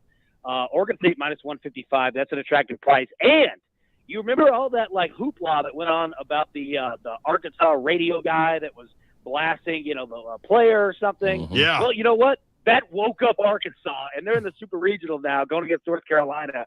Give me Arkansas minus 110. I think they're going to blow through North Carolina because they came alive at the right time, and I don't think it's going to stop now. I like that. Basketball. You going to take him to the NBA? I got to. Yep. Man, 1-1. Starting to see what's going on. The teams figuring each other out. Adjustments being made. We can't get to game 4 fast enough. What are you expecting game 3, though? Yeah, you're right, man. We're trying to get a feel of each other. We know what everybody's doing, right? Here's the thing. The Celtics are, 3.5-point favorites tomorrow night in game 3 at home. Warriors win outright. I think Golden State comes in there. I think if they were playing hot, as we expect Golden State coming into game 3, I would take Boston all day. I think that's like the clear, not let down, but just kind of easy one to get away. Yeah. But Golden State has things that they know that they have to work on, and Steph Curry is fired up. They're going to get Klay Thompson back, and when he's back in his game, it's hard to project when he's going to do it, but if he's back in his game on the road, silencing a crowd, if he hits the first 2 threes, that man's going for 35 points, right? So, look, take Golden State plus 3.5, give yourself some insurance points. I think Golden State wins it outright, though. But what do you think, man? Man, I'm honestly, I'm right there with you. I believe they will split, and I do believe it'll be the first game. I think they'll win, getting ready to go back. Boston, that is. Boston will win, getting ready to go back to Golden State. But, yeah, coming into it, man, it's like Steph has settled on in. And unless they change something defensively, I just can't see it. But what I am interested in with this game 3, how will the officials referee this game 3, man, knowing that it was able they let Golden State play a physical type of game defensively against Boston? Will they try to counter that and let Boston get more physical with them? I'm up in arms with that. If that happens, then I do believe Boston can steal game 3. Yeah, I do too, right? And that's the most difficult part is that you absolutely have to factor that in, whether you're betting the game or just watching it, right? That's a huge part of it, and you don't know what you're going to get game to game, right? So, yeah, man, I'm with you. I wish I had a better answer. Who knows what they're going to do? It might be an opportunity, to live bet it, right? And the tough part is that, you'll get first halves where they're calling fouls on everything. Second half, they're like, have at it, boys. Yep. You know what I mean? They're not calling anything. They just swallow whistles. So It's tough, man. That's a good point by you. 100%. Yeah. At Allan Bell 247 with Sportsline.com. Allan Bell with us. You got a tweet that you responded to from Derek Thompson. What's the most incredible statistical outlier accomplishment in U.S. major sports history? You went with a Tom Brady and Steph Curry note. Yes. So statistically in their career, it is more likely that Tom Brady will make a Super Bowl than Steph Curry to hit a 3-point shot. And that's 100% correct. Because think about this. In Tom Brady's career, he's made 47% of the Super Bowls throughout his entire career. Steph Curry, 43% three-point shooter. So, yes, statistically, Tom Brady is more likely to make a Super Bowl than Steph Curry is to hit a 3. How crazy is that? See, this is stuff you get from Allan Bell's Twitter feed. Wow. You need to follow AB at Allan Bell 247. Real quick, you said you like the Lightning money line, or do you like are you going to go minus 1.5 goals? You know what? I'm gonna eat the money line. All right, I'm not gonna get cute with it. I've tried to do it. These playoffs are tough, man, especially when goalkeepers get pulled late. You can get really burned by that. Yeah, I'll eat the minus 170. I think Tampa Bay wins. Yeah, give me the money line. All right, there he is. So what you got going on sportsline.com? Obviously not USFL betting. Not for me. I'll let somebody else handle that one. No, breaking down the NBA finals, obviously, Major League Baseball, what's going on. We're going to see how long this Angels 12-game losing streak is going to continue. As an Astros fan, I'm enjoying that. I bet you are. We've got NFL and college football, numbers coming out already. We've got week 1 in the NFL already simulated with graded bets. So, yeah, whatever sport you're into, I promise you we got you. Do the Titans win their opener? Yep, 26-16. Hey. So, yeah, take that. What is it, 6.5, 6? Mm-hmm. Yeah, go ahead, jump on that for the line moves. I love it. There he is. He's Allan Bell. Thank you, AB. Good stuff, man. I appreciate it, guys. All right, when we come back, On 3, speaking of Shannon Terry, On 3 has updated college football recruiting rankings. We got the top 10 for you. Where is Tennessee? That's next. 3HL 104.5 The Zone.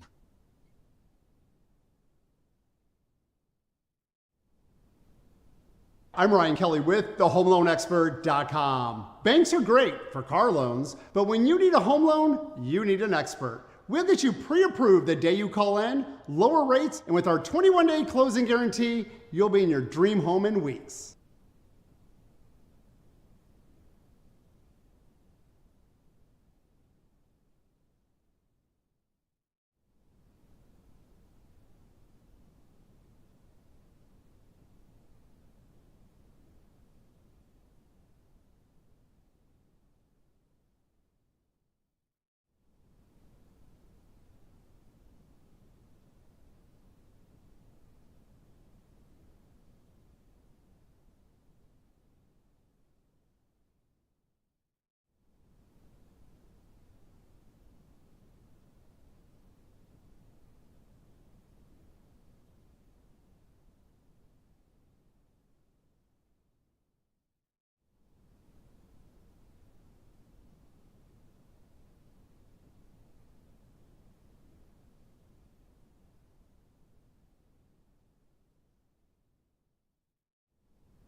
No.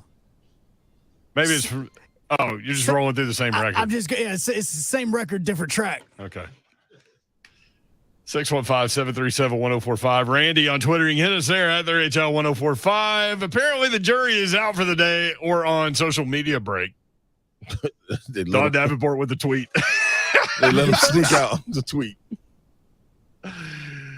Oh, what if they came back in there and the judge said, Don, now we asked you to put your phone up, and I go out and I see a tweet from you. Yeah. I don't know, man. I was scared of my judge. You were? Yeah. I wasn't doing anything. What? I mean, the judge got to be nice, don't they? These people, To the no, jury? man, they're trying to run a trial here, man. That's serious business. You got to be mean, though. Yeah. I mean, I felt weird walking from the jury, like the jury box to the jury room. And then I was in Franklin. So guess what we got to do? For lunch, we went to Puckett's. I've never been to Puckett's. Oh, good. That was a weird sound. Oh, it was really they good. make it Hell yeah, sound it was good. Yeah. But it was like all these guys that work there were like, man, I love the show. And they wanted to talk about the show. And I'm like, I don't know the judge wants me to talk about the show. Yeah. You know? Got to Be take quiet. this seriously Eat over my here. food and be quiet. No, she responded to a tweet that we wrote about Jim Wyatt. If you get a good trial, it can be very interesting. Dawn wrote, what was his trial? Just now, like 4 minutes ago. No, we can't tell you that. Can't tell you. Sorry. Can't tell you. Sorry, Babs. That's all right. Do your job in there, Babs. J Miller 477 wrote, listen, I hate UT. Can't stand them. I just hate them.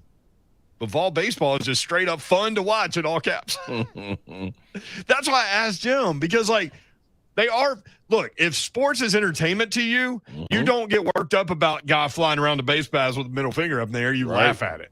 Right. Well, I thought it was hilarious.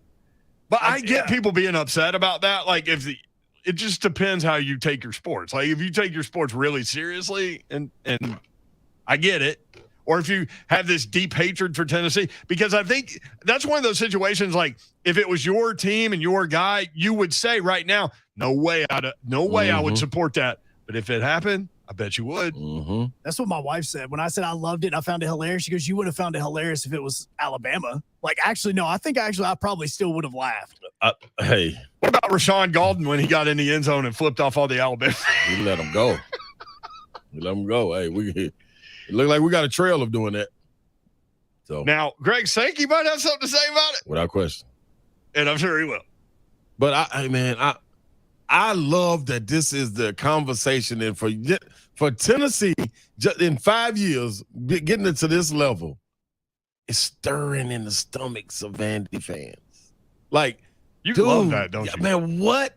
This is like, that's why I didn't say nothing to Jim, because I love. You just had this like. What's that saying? I just ate the canary. The cat just ate the canary. Look on. That's what you had on your face the entire time Jim was talking about. That's right, man. Because let it out. Because it's paining them to have to give props to Tennessee. And although they're saying that's the best team I've seen, man, top to bottom. Like you said, in the back of their mind, they're like, please let them lose so they can say, I told you, don't not act. Don't not treat the game. And the whole country wants Tennessee to lose. I love it. I love it. I mean, Tennessee's turned into that team. The hated team. The NCAA would love for Tennessee to make it to the national championship round, take it to game 3, and then boom, then they lose. Give us as much attention to college baseball as you possibly can. Boy, about a win. J Miller 477 continued. He said, I wouldn't call myself a fan, but I'll tune in to watch. They've been fun all season long. He wrote that last night. At the RHL 1045, if you want in that way, at Brent Doherty, at Don Davenport TN, at Ron Slade 35, although he was wearing 29 last night. Shout out Eric Berry. Updated, who, by the way, is up for the College Football Hall of Fame, EB. You have to be 10 years out. So that's why Tebow's first year. College, yeah. Was it 12? It's like harder to get in the College Football Hall of Fame than it is. Yeah, because you actually have to be a first-team All-American to even qualify. If you're not a first-team All-American, you cannot get into the College Football Hall of Fame. That's real. That's I saw they had an All-American list up at UT, and I saw Carol Lawson on it, and then it skipped and said Chris Lofton And I immediately hit Tom Sokoviak and said, hey, man, wait a minute. Where's my thing? I was an All-American. He said, you got to be first team. I said, oh, thanks, Tom. What about Player of the Year? Yeah, you know what I'm saying? Damn. Didn't You don't matter. get anything for Player of the Year? No, you don't get nothing for All-American either. Just pat on the back. Good job for giving y'all. But I was like, darn, okay, that makes sense.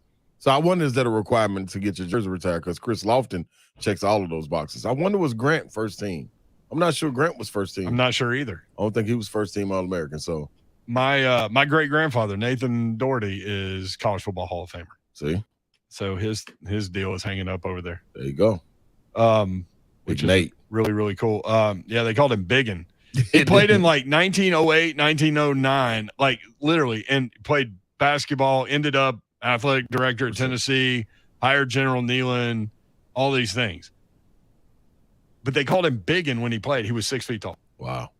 It's just funny how real. like how tall, how big people have gotten. Mm-hmm. Especially, we always talk about in sports, bigger, faster, stronger.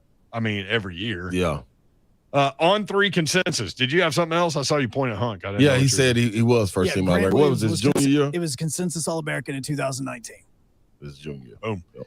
On 3 consensus football recruiting rankings for 2023. You ready? Okay, man, let it roll. There's a new number 1. Okay. USC. Boy, this is going to make Nick Saban so mad. Number 2, Notre Dame. Ooh. I wasn't expecting that.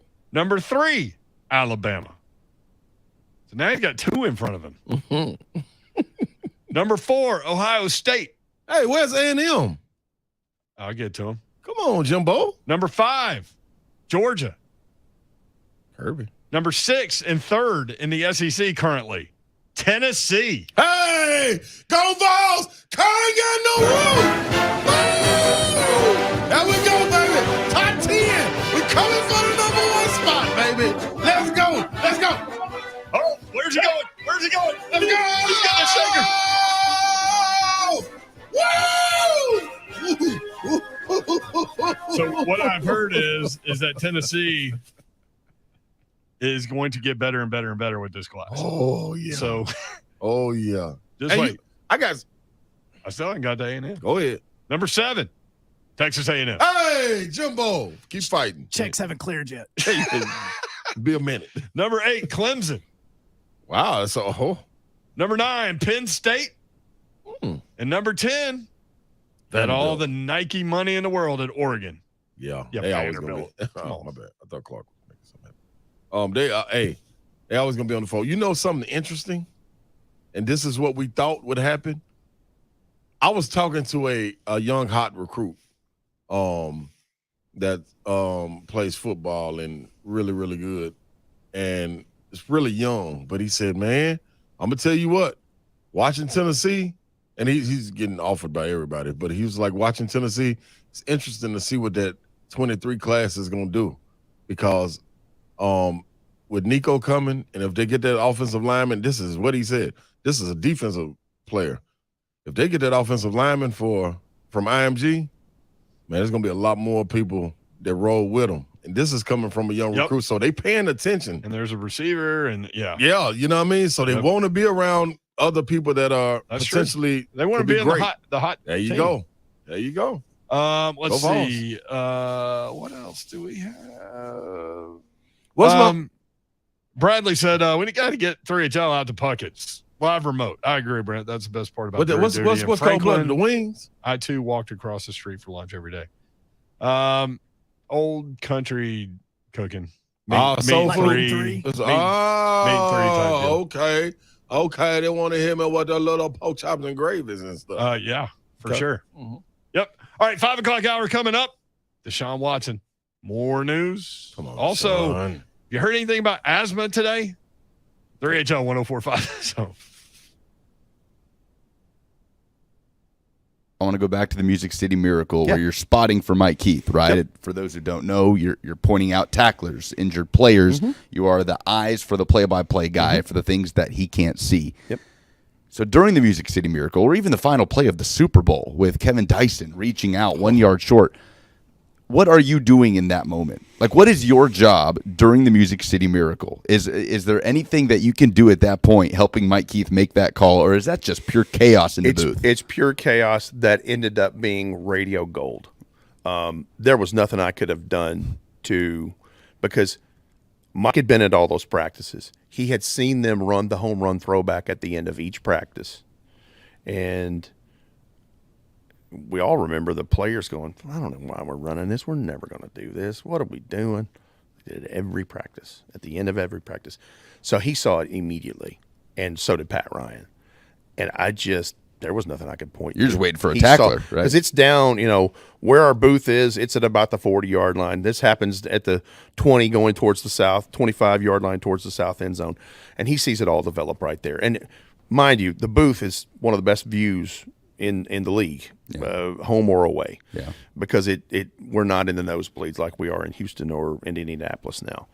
And so just to see all that unfolded, because you would think with the way Pat Ryan is chirping over here, he's got it. He's got something. And Mike is just doing this tango with him, completely unscripted, all just like it happened organically. It was amazing. That was a pinch yourself moment.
Good evening. I am Joe Hunk. The Tennessee Titans back on the football field earlier today.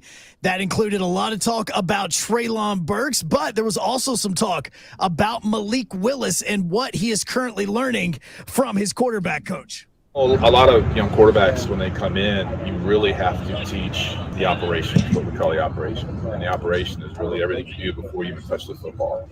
It's a huddle, it's a play call, it's a cadence at the line of scrimmage, it's under center, it's getting us in the right play at the line of scrimmage, it's shifts, it's motions, and there's an operation that has to take place during a play clock, 40-second play clock. So there's tasks, and those tasks are all part of the operation. And each day that's improving. It's really been good. And we just keep moving forward one day at a time. Tennessee is getting ready to go into training camp in a couple of months, and Tennessee Vols are getting ready to go into the Super Regional in a couple of days as they're going to be hosting Notre Dame. First pitch of game one will be on Friday at 5 p.m. You will hear that game in its entirety here on 104.5 The Zone. And Athlon Sports has named its preseason All-SEC teams. 2 Vols made that first team, and that would be wide receiver Cedric Tillman as well as Byron Young, the defensive lineman. For all your foundation repair and waterproofing needs, you need to visit USSTN.com. Breaking news at once on your home for the Vols, the flagship station for your Tennessee Titans, and home to 3HL. This is 104.5 The Zone.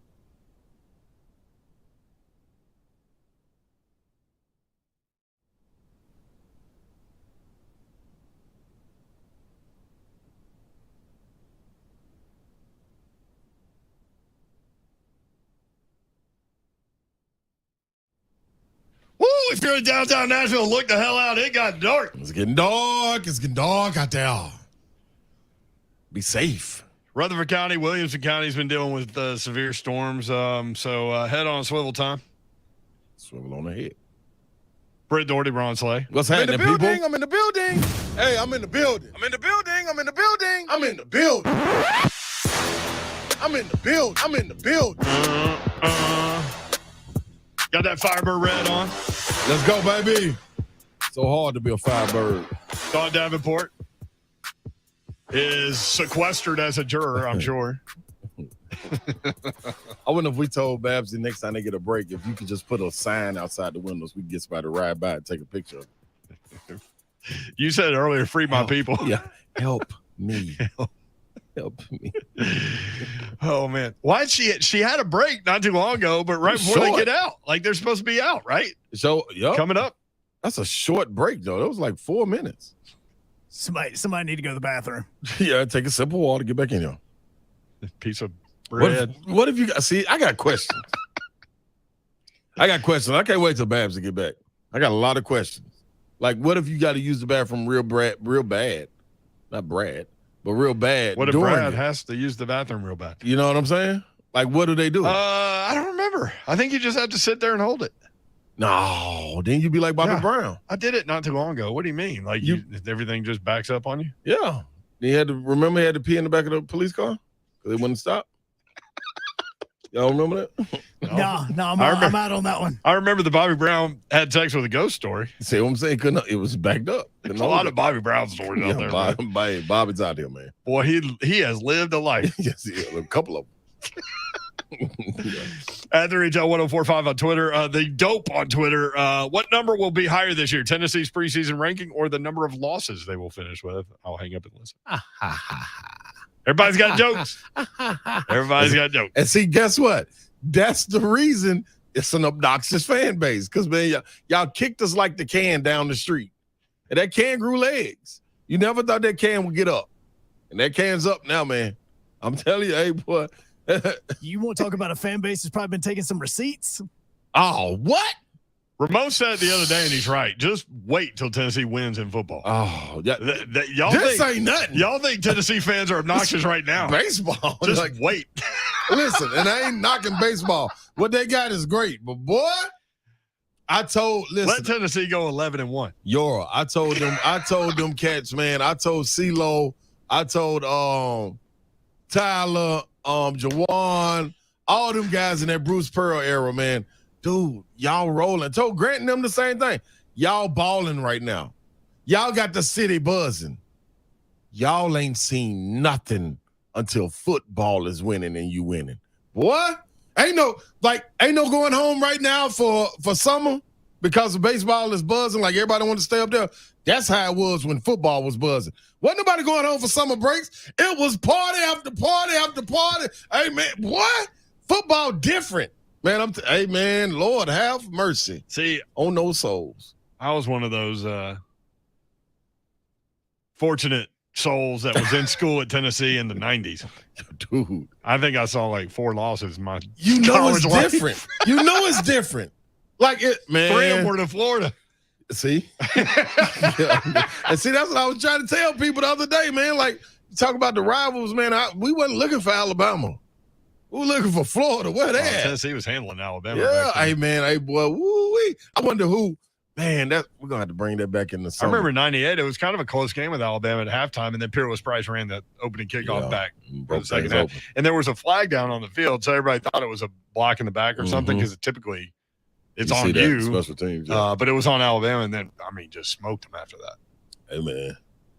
I wonder how it was on other campuses. I know Kentucky was like that for basketball, but dude, it was road so dead. Games were fun. Yeah. Like, we would all hop in a car and go. I wish I could. We wouldn't even had a hotel room. We pull into town and hope to find something. Man, I was woo-wee. Those were some stories. Yeah. That's living. LIVIN. A little hash. Well, we went to Mississippi accent State, and that was 94. That was when Peyton Manning kind of came into the deal. Because Todd Helton was the Jerry Colquitt, then Todd Helton, and then Todd Helton was, I think, looking for a reason to go play baseball. Yeah. And he was doing what he could for sure. But Peyton Manning threw this pass. There was an out route to Kendrick Jones on the sideline, and the cornerback tried to jump the route, and that ball went sailing by him at 100 miles an hour. Kendrick Jones caught it, no safety help, straight down the sideline for like a 75-yard touchdown. Good night. I was like, okay. Here we go. That's where you can see the arm strength, and you were like, oh, okay. That's Peyton Manning. This dude different. Right there. 615-737-1045 at the RHL 1045 on Twitter. Man, college football season is going to be fun this year. There's no question. Let's get it. Georgia will win the East. Are you making a prediction or something? Will Tennessee finish second? See, Kentucky fans going to be like, no, we're going to get it. Florida fans going to be like, nah, Billy Napier's doing things down there. We got the athletic quarterback. We're going to do it. South Carolina's like, hey, man, we got this quarterback transfer. Spencer Rattler going to get it done. Beam a ball. Listen, South Carolina was awesome last year, Yes, man. they were. Great job. Yep. They came on in the end as well. So tons of storylines in the West. The whole Texas A&M Alabama thing. West is the West. And at what point is Auburn going to fire their coach? Because it's going to happen. Yep. Or buy in. What if they buy in? No, it's a done deal. I just didn't take last year. Right. They've done this before. Yeah. They tried to fire Gus Malzahn like 3 times. He'd have a good year and then survive, and then finally like. How much of the pot is Lane gonna kill? Like, get him out of here. Yes. How much of the pot is Lane gonna stir? A lot. Because it's kind of quiet. It kind of depends on how good he thinks they're going to be, and so I don't think they had the success in the portal they thought they were going to have. Right. Pittman. Then you got the Pirate. Got the Pirate in State. Yep. What about Pittman? I'm interested to see Pittman bounce back. Arkansas. I want to see what they do. He's done a great job. They're going to be good. Missouri. LSU, Brian Kelly on the 360. Who's bubbling? Just dancing. It's bubbling. Taking Vandy over 3. Over 2. Over 2.5. The number's 2.5. Didn't that go up? Wasn't it 1.5? It was 1.5, and I felt great about 2 wins. Yeah. But then I don't feel great about 3 wins. 3 is. I love my guy Clark Lee, though. Oh, no. I'm trusting rooting. Clark Lee. Yes. Over 2.5. Rooting for. Hello. Over 2.5. I trust in Clark Lee. You go. And my Patterson boys. Allan Bell said it too, I think. Kane Patterson, Langston Patterson. Yeah, the Patterson guys over there. Yeah. But, man. Jacob says, I will be intolerable on Twitter when UT starts winning at football again. I simply cannot wait. I can't wait for you to be intolerable. Don says, I remember that 98 Bama game was there. Good times. There was good times. 24 years ago. Tennessee about to celebrate the 25th anniversary of that national title. Yeah, bring it. And y'all going to make fun of us for celebrating it, and we don't care. Listen, we look for any time to have a family reunion. Bring it. I remember sitting in the stands in Tempe, Arizona, watching Tennessee sit on the ball for a national title. Remember it like it was yesterday. The problem was it wasn't. It was not yesterday. Parker in Nashville. Parker, what's up? Hey, what's going on, guys? What's happening, Parker? Oh, not much. I mean, I just wanted to call and hit on. Well, there's a couple things going on right now in the sports world with football coming up, and then you got the College World Series coming up. Sorry, I'm trying to back into a spot here. I ain't here to beat. Listen, hey, that's good advice for the members of the 3HL crew. Always back into the spot. That's right. Getaway style. But hey, so I got a pretty bold prediction. All right. I'm an Ole Miss guy, so I think the bats are hot at the right time. Yes. Heck yeah, dude. They make it to Omaha and beat UT just like we did in football last year. We're probably gonna we don't play again this year, but I think Ole Miss can shock some people and bring it home in Omaha. That's a fun team to watch, man. It is. Yep. It All is. right. Hey, thanks, brother. Appreciate it. That, Parker. 5 SEC teams left. All about getting hot at the right time, man. 5 rolling SEC in. teams left. All right, when we come back, Titans on the OTA practice field today. Rob Moore talking about Treylon Burks with the asthma deal. We'll get into that when we come back. Also, Dylan Raditz. Where has he been working primarily? What does he need to do to get rolling? Robert Woods with some great routes on video I saw on social media. 615-737-1045. Hi, I'm Ryan Kelly. Is it time for some updates around the house? Last year, our average client received over $52,000 with a simple cash-out refinance. Let's make those home remodeling projects a reality. Start now at thehomeloanexpert.com.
3HL 1045 The Zone.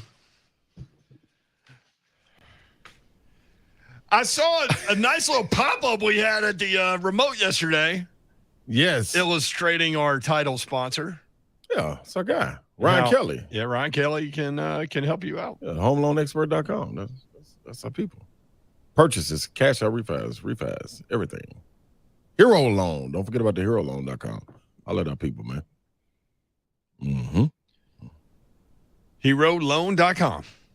There you go. Asthma, man. A lot of talk about asthma. I heard about this morning on J Mart Remote. I was like, okay, two things here. One, no big deal. I know tons of people with asthma. I know like you play with Wayne Chisholm, big Wheezy. Wheezy. Still playing. He's still out there doing his thing. Still with out asthma. there wheezing. Still wheezing, baby. I can't believe it. When did he get that nickname? Back in like high school? Yep. Yeah. Mm-hmm. Mm-hmm. Wheezy. It's kind of harsh. Yeah. But it kind of fits. Make fun of the guy with asthma. See, that was the thing.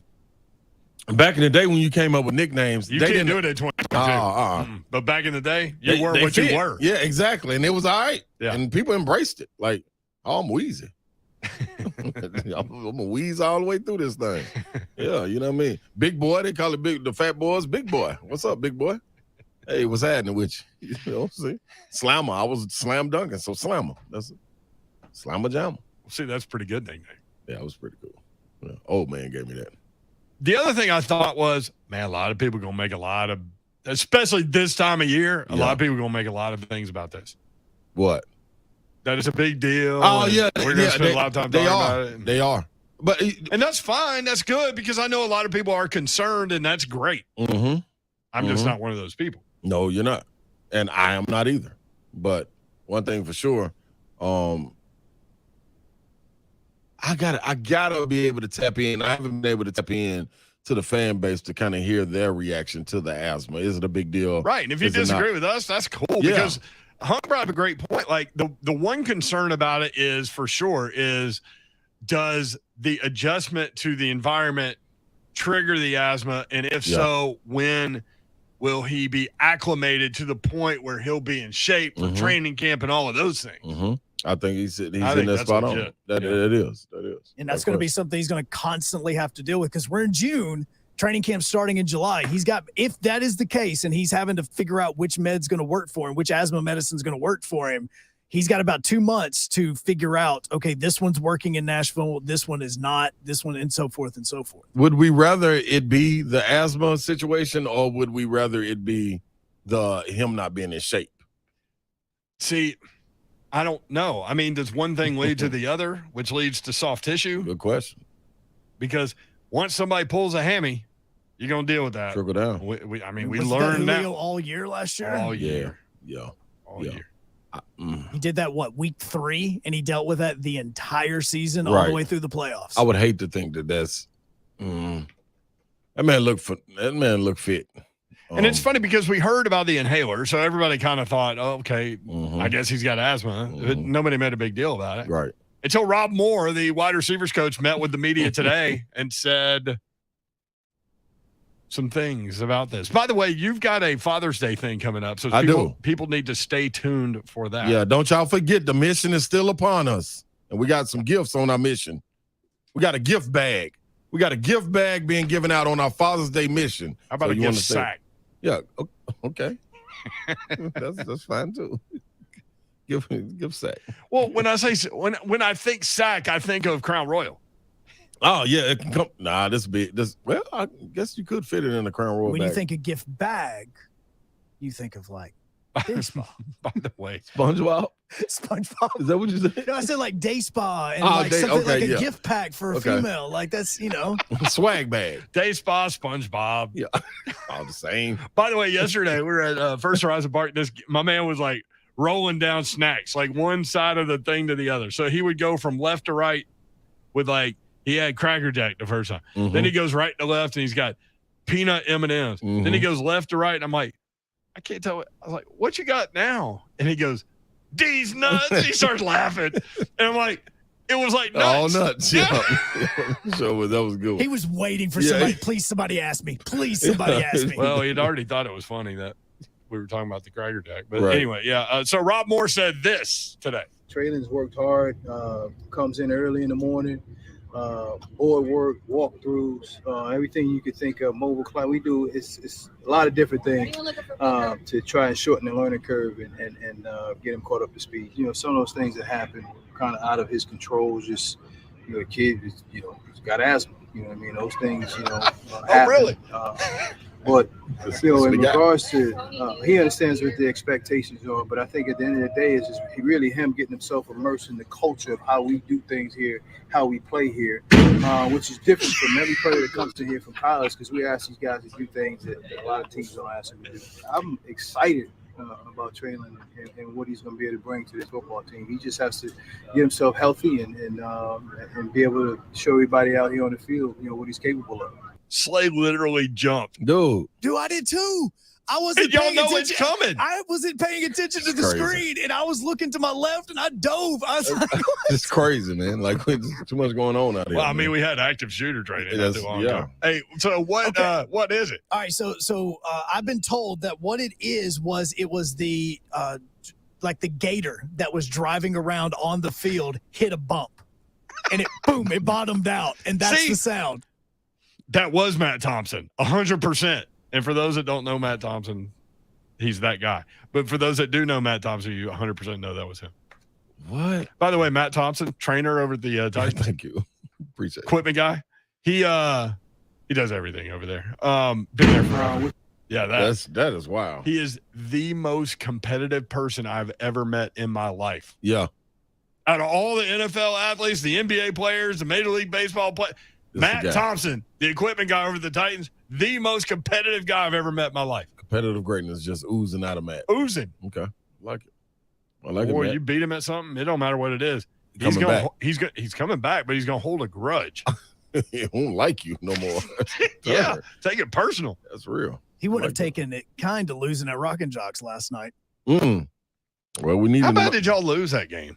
I think we ended up losing by what was 26 to 18 It was or bad. something. It was really It was the bad. last. It was the last two. Like they had a 7-run inning and then backed it up with a 9-run inning. Who was pitching for y'all? Riley Green. Riley. Yep. Wasn't his. I had to tell you. What happened? Dude, you gonna bash Riley Green off the air? No, this ain't got nothing to do with him. No, Riley did a phenomenal job. Like he was Evidently not. No, he did. He didn't know where second base was, but other than that, he did a great job. Well, I mean, that could It be a was some problem in spots. softball. It was some. Riley Green. Love you, My bro. team worked hard. They did. And we had a great time. But This is the Folds of Honor Rock and Jock Celebrity Softball game. If you missed it, go next year. It's fun. Will was. I like it. It's Competitive like greatness, Slay. when you Where get was going it? like that and then stop, it's almost like when I was a kid and I would flood my lawnmower and it would I'd pull real hard and it would go, but then stop. Because I ain't listen, man. I ain't throwing nobody under the bus. We could have, man. It's Will Compton. First of all, should have been there. That's first and foremost. He had flight problems. Yeah, yeah. So First shot fired. I'm just gonna keep this here. You know what I'm saying? But yeah, I shouldn't have went and got fried. I could have helped in some form or fashion. But that wasn't my goal. I saw a picture of you in the dugout with a beer in one hand and your phone in the other. I'm making moves.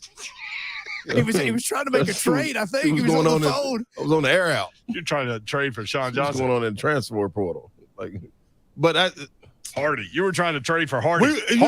Hardy got a little kid out, didn't he? Yeah, and that's what I He got multiple little kids. Yeah, it was. And I said, "Hey, man, God, where's your heart?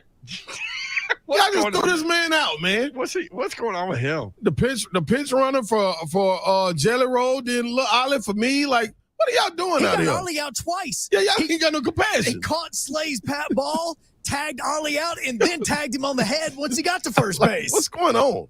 He doubled up. He Ollie? did. Yeah, man. People ain't got no heart. Hardy wasn't playing. And Man. So Ollie's just jumping on the bag because he's excited to be at first, and Hardy's like, out again. yeah, he reiterated it to him. I want our same team next year.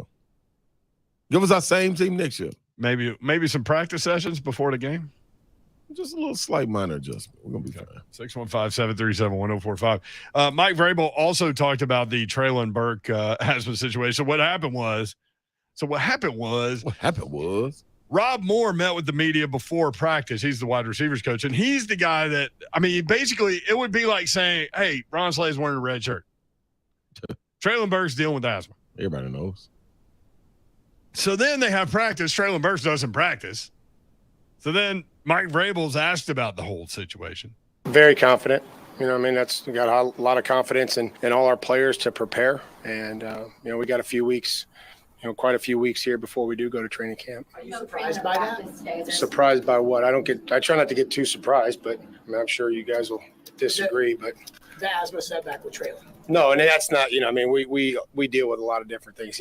That's something a lot of guys deal with. Again, we've touched on this. I assume, did you guys know that he had asthma? Is that something that's covered? Yeah, there's a long medical history. Yeah. There's no way they didn't know. Yeah. I think they simply haven't talked about it because of HIPAA stuff. Yeah, and then there ain't no need to talk. It's asthma. Like, golly. Saying, listen, Treylon's not the first case. Like, it's going to be okay. I know that's what and Vrabel asthma was can saying. be serious, not downplaying that. No. But people with asthma, like you said, developed it 4 years ago. I mean, you deal with it with your inhaler and all those things. But my little sister dealt with it for forever. Like, and the severe asthma, like, man, got to go stay at the hospital for a day or two, you know what I'm saying? Like, and get this breathing treatments and shots and everything. And she, high D1 player, that one D1 athlete, volleyball, like, managed it. So, I mean, you get it under control, man. Yeah, and like, again, you were around the program when Wayne Chisholm was doing it. Yeah, like, it's going to be okay, y'all. It's going to be okay. Alex, next up, 615-737-1045. Alex, what's up? Hey, guys.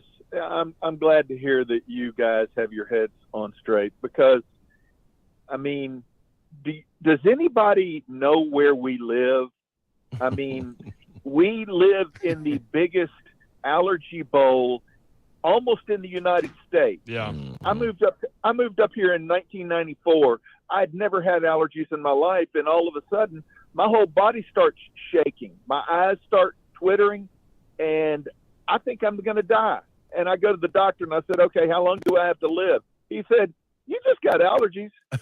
And, I mean. How long do I have to live? People are like, you know, the sky is falling. You know, Dorothy, the sky is falling. Well, no. The guy came into a new place where we have lots of pollen in a relatively small bowl, and he, like other players, are having to deal with it. And so all these people that think the sky is falling and, you know, we live in Transylvania and no, we're not going to be getting herpes anymore. My God, what's wrong with people? You're right. Well, that was a wide-ranging call. But he's right, though. I mean, we do live in a basin.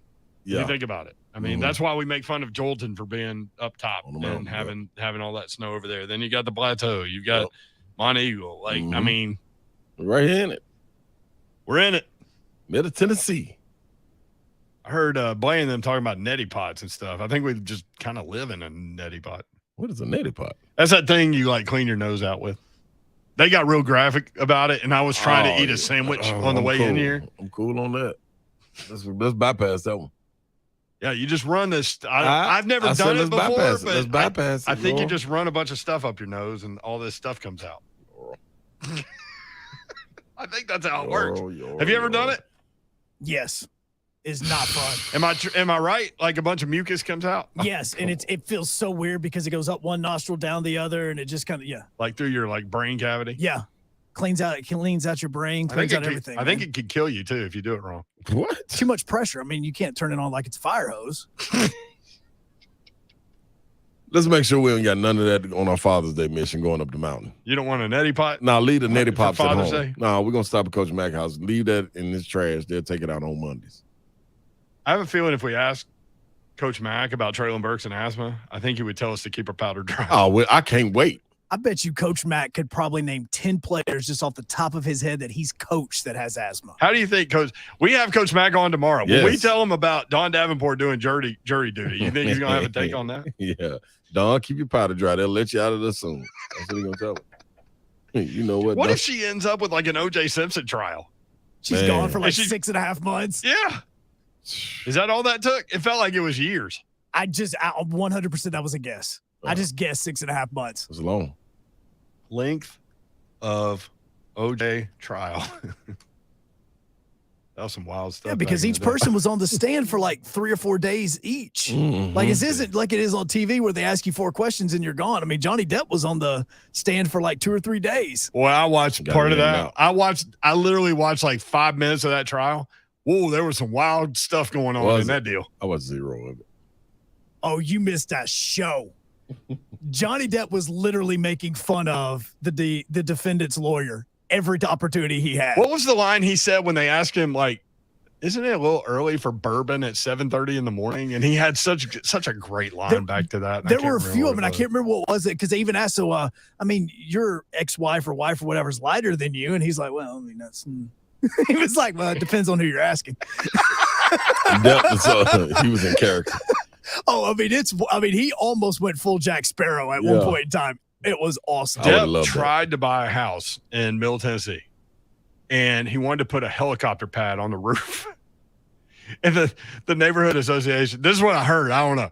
The neighborhood association, because it was outside of national property, he wanted a way to get to the airport that was quicker. And so the neighborhood association was like, helicopter pad on your roof? No. Yeah. And so that was it. Can you see Johnny Depp coming in at 1 a.m.? I can't walk. By the way, the OJ trial actually lasted 11 months. 11 months. I'm looking at it right almost now. a year. November 9th, 1994 to January 24th, 1995. Huh? Yeah, 11 months. Goodness gracious. Remember these songs? 615-737-1045 at the Retail 1045. It's been a wide ranging show, man. We were talking during the break. Man, this show's flying by. It is. And it's flown by so fast that guess what we get to do? We're going to talk to Don Davenport when we come back. Are we? Doesn't she know our break time? I picked up the phone and I said, 1045 The Zone, who's this? She goes, Honk, do you not recognize my voice? Said when she fired up. Oh, she fired ready up. to go. Oh, yeah. Don Davenport next on 1045 The Zone.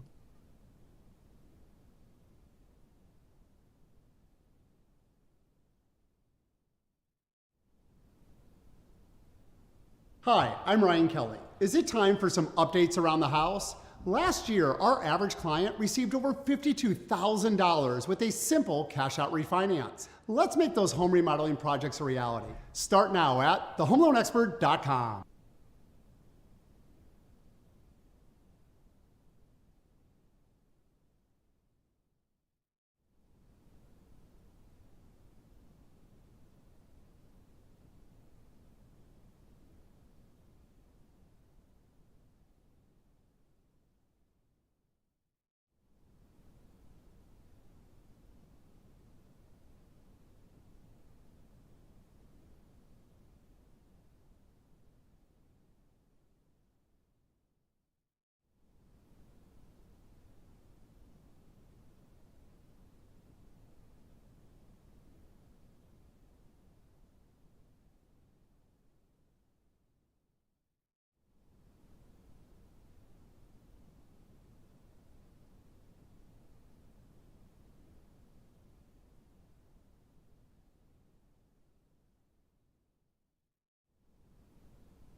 Hey, what's up?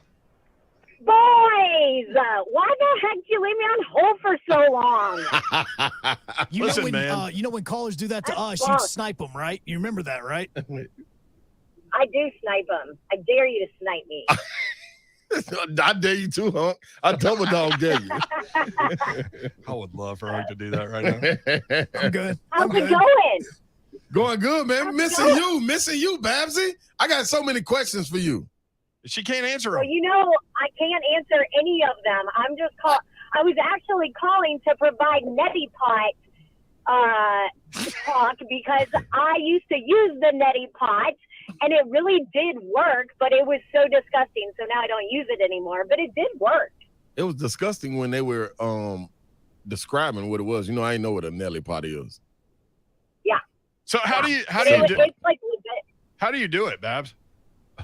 You like turn your head, pour the neti pot, like warm, salted, whatever water into one nostril, and it goes up and basically comes out the other nostril like a fountain.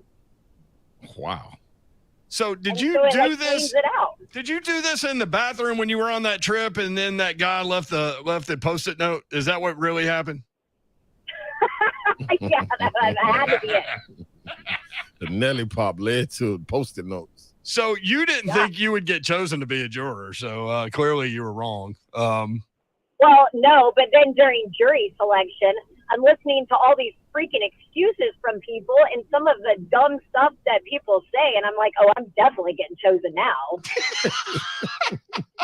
I'm just amazed you haven't been thrown in the dirt yet. Where'd she go? I think the judge sniped her. Perhaps he's gone. The criminal court system sniped her. She is gone. She did go. Darn, Babs. Oh, see, you got to be careful. I told you, man. They'll get you, man. I told you, Babs. And next time, listen, just put a piece of paper up on the window when y'all get a break that says, help me. Let me know what floor you on. I'm going to bust you out that joint. I'm going to save you, Babsy. I'm coming to get you. Babsy, we're coming to get you. Babsy, we're coming to get you. I need multiple people to confirm with Dawn right now that was not me that sniped her just then. I mean, hey, Dawn, can you believe that Hunk just sniped you? You won the money, Hunk. I owe you. I'll give you the $100 after the show. 3 bars on my phone, Hunk. Now 4. I'm just saying. Anyway, I did not think that I would get for jury duty. No, because like you don't want a public figure on a jury, do you? But here's the deal. I'm telling you guys, I am fascinated by the entire process, and I think maybe I want to go back to law school. Wait, I thought you wanted to run for office. Yeah. Well, that too, but see, all that can go together. That's true. Well, no, that's true. A lot of people that major in political science end up going to law school. So there you go. Yeah. You just have to go back to school and do this job all at the same time. Oh, easy peasy. Hey, let me say this. This whole 7 a.m. wake up call to get the baby ready and out the door. I know normal people that have jobs do that whole early morning thing. Sitting in traffic, not a fan. 5:45 the last 2 mornings. Basketball. I'm more of a second half shift day. Yeah, I'm proud of you for not being thrown in jail so far. So that's good. I was asking you, would she get held in contempt? No, I am not going to because I am terrified of the judge. Wow. Does he or she have a scowl? No nonsense. Just no nonsense. Okay. Man. I mean, I kind of admire him because that's like my spirit animal. Be ready, let's go. Here you go. Don't be late. Just no nonsense. He terrifies me. You got to let me know one thing, Babs. Does the courtroom have a roof? Ain't got no roof. Yeah.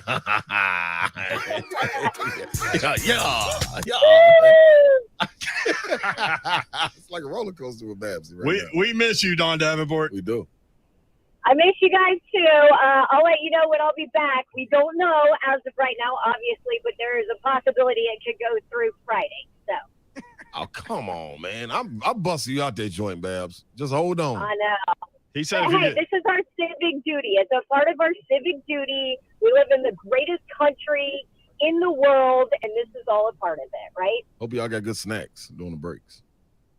Oh, they got all the candy bars during the breaks. Oh, they need to call me. Hey, be careful. Be careful. Yeah, you don't want to be called. I ate a cookies and cream and thought of you today, Slade. Oh, Cookies and cream Hershey's. Yep. Ah, man. Can you? Yep. I was gonna say, can you steal them? But no, don't. She's already in court. Yeah, my bad. No, just do the right thing, Babs. Lots of people with badges over there. Yeah, see, so don't listen to me. See you, Babsy. See y'all. All right, at Don Davenport TN. There you go. Hey, man, they're getting cookies and cream bars and everything, Reporting man. in live from the jury box. I'm sure she won't hear about that later. I tweeted it out. I said, Don Davenport checking in from jury duty. Can she do that? TSU DC said Dawn should have walked in court with a bottle of Jack Daniels in her hand. Man. By the way, what? I can't believe I forgot about this. What? Ramon Foster. Yes. Played in a golf tournament yesterday. Yes, he did. He finished 5th.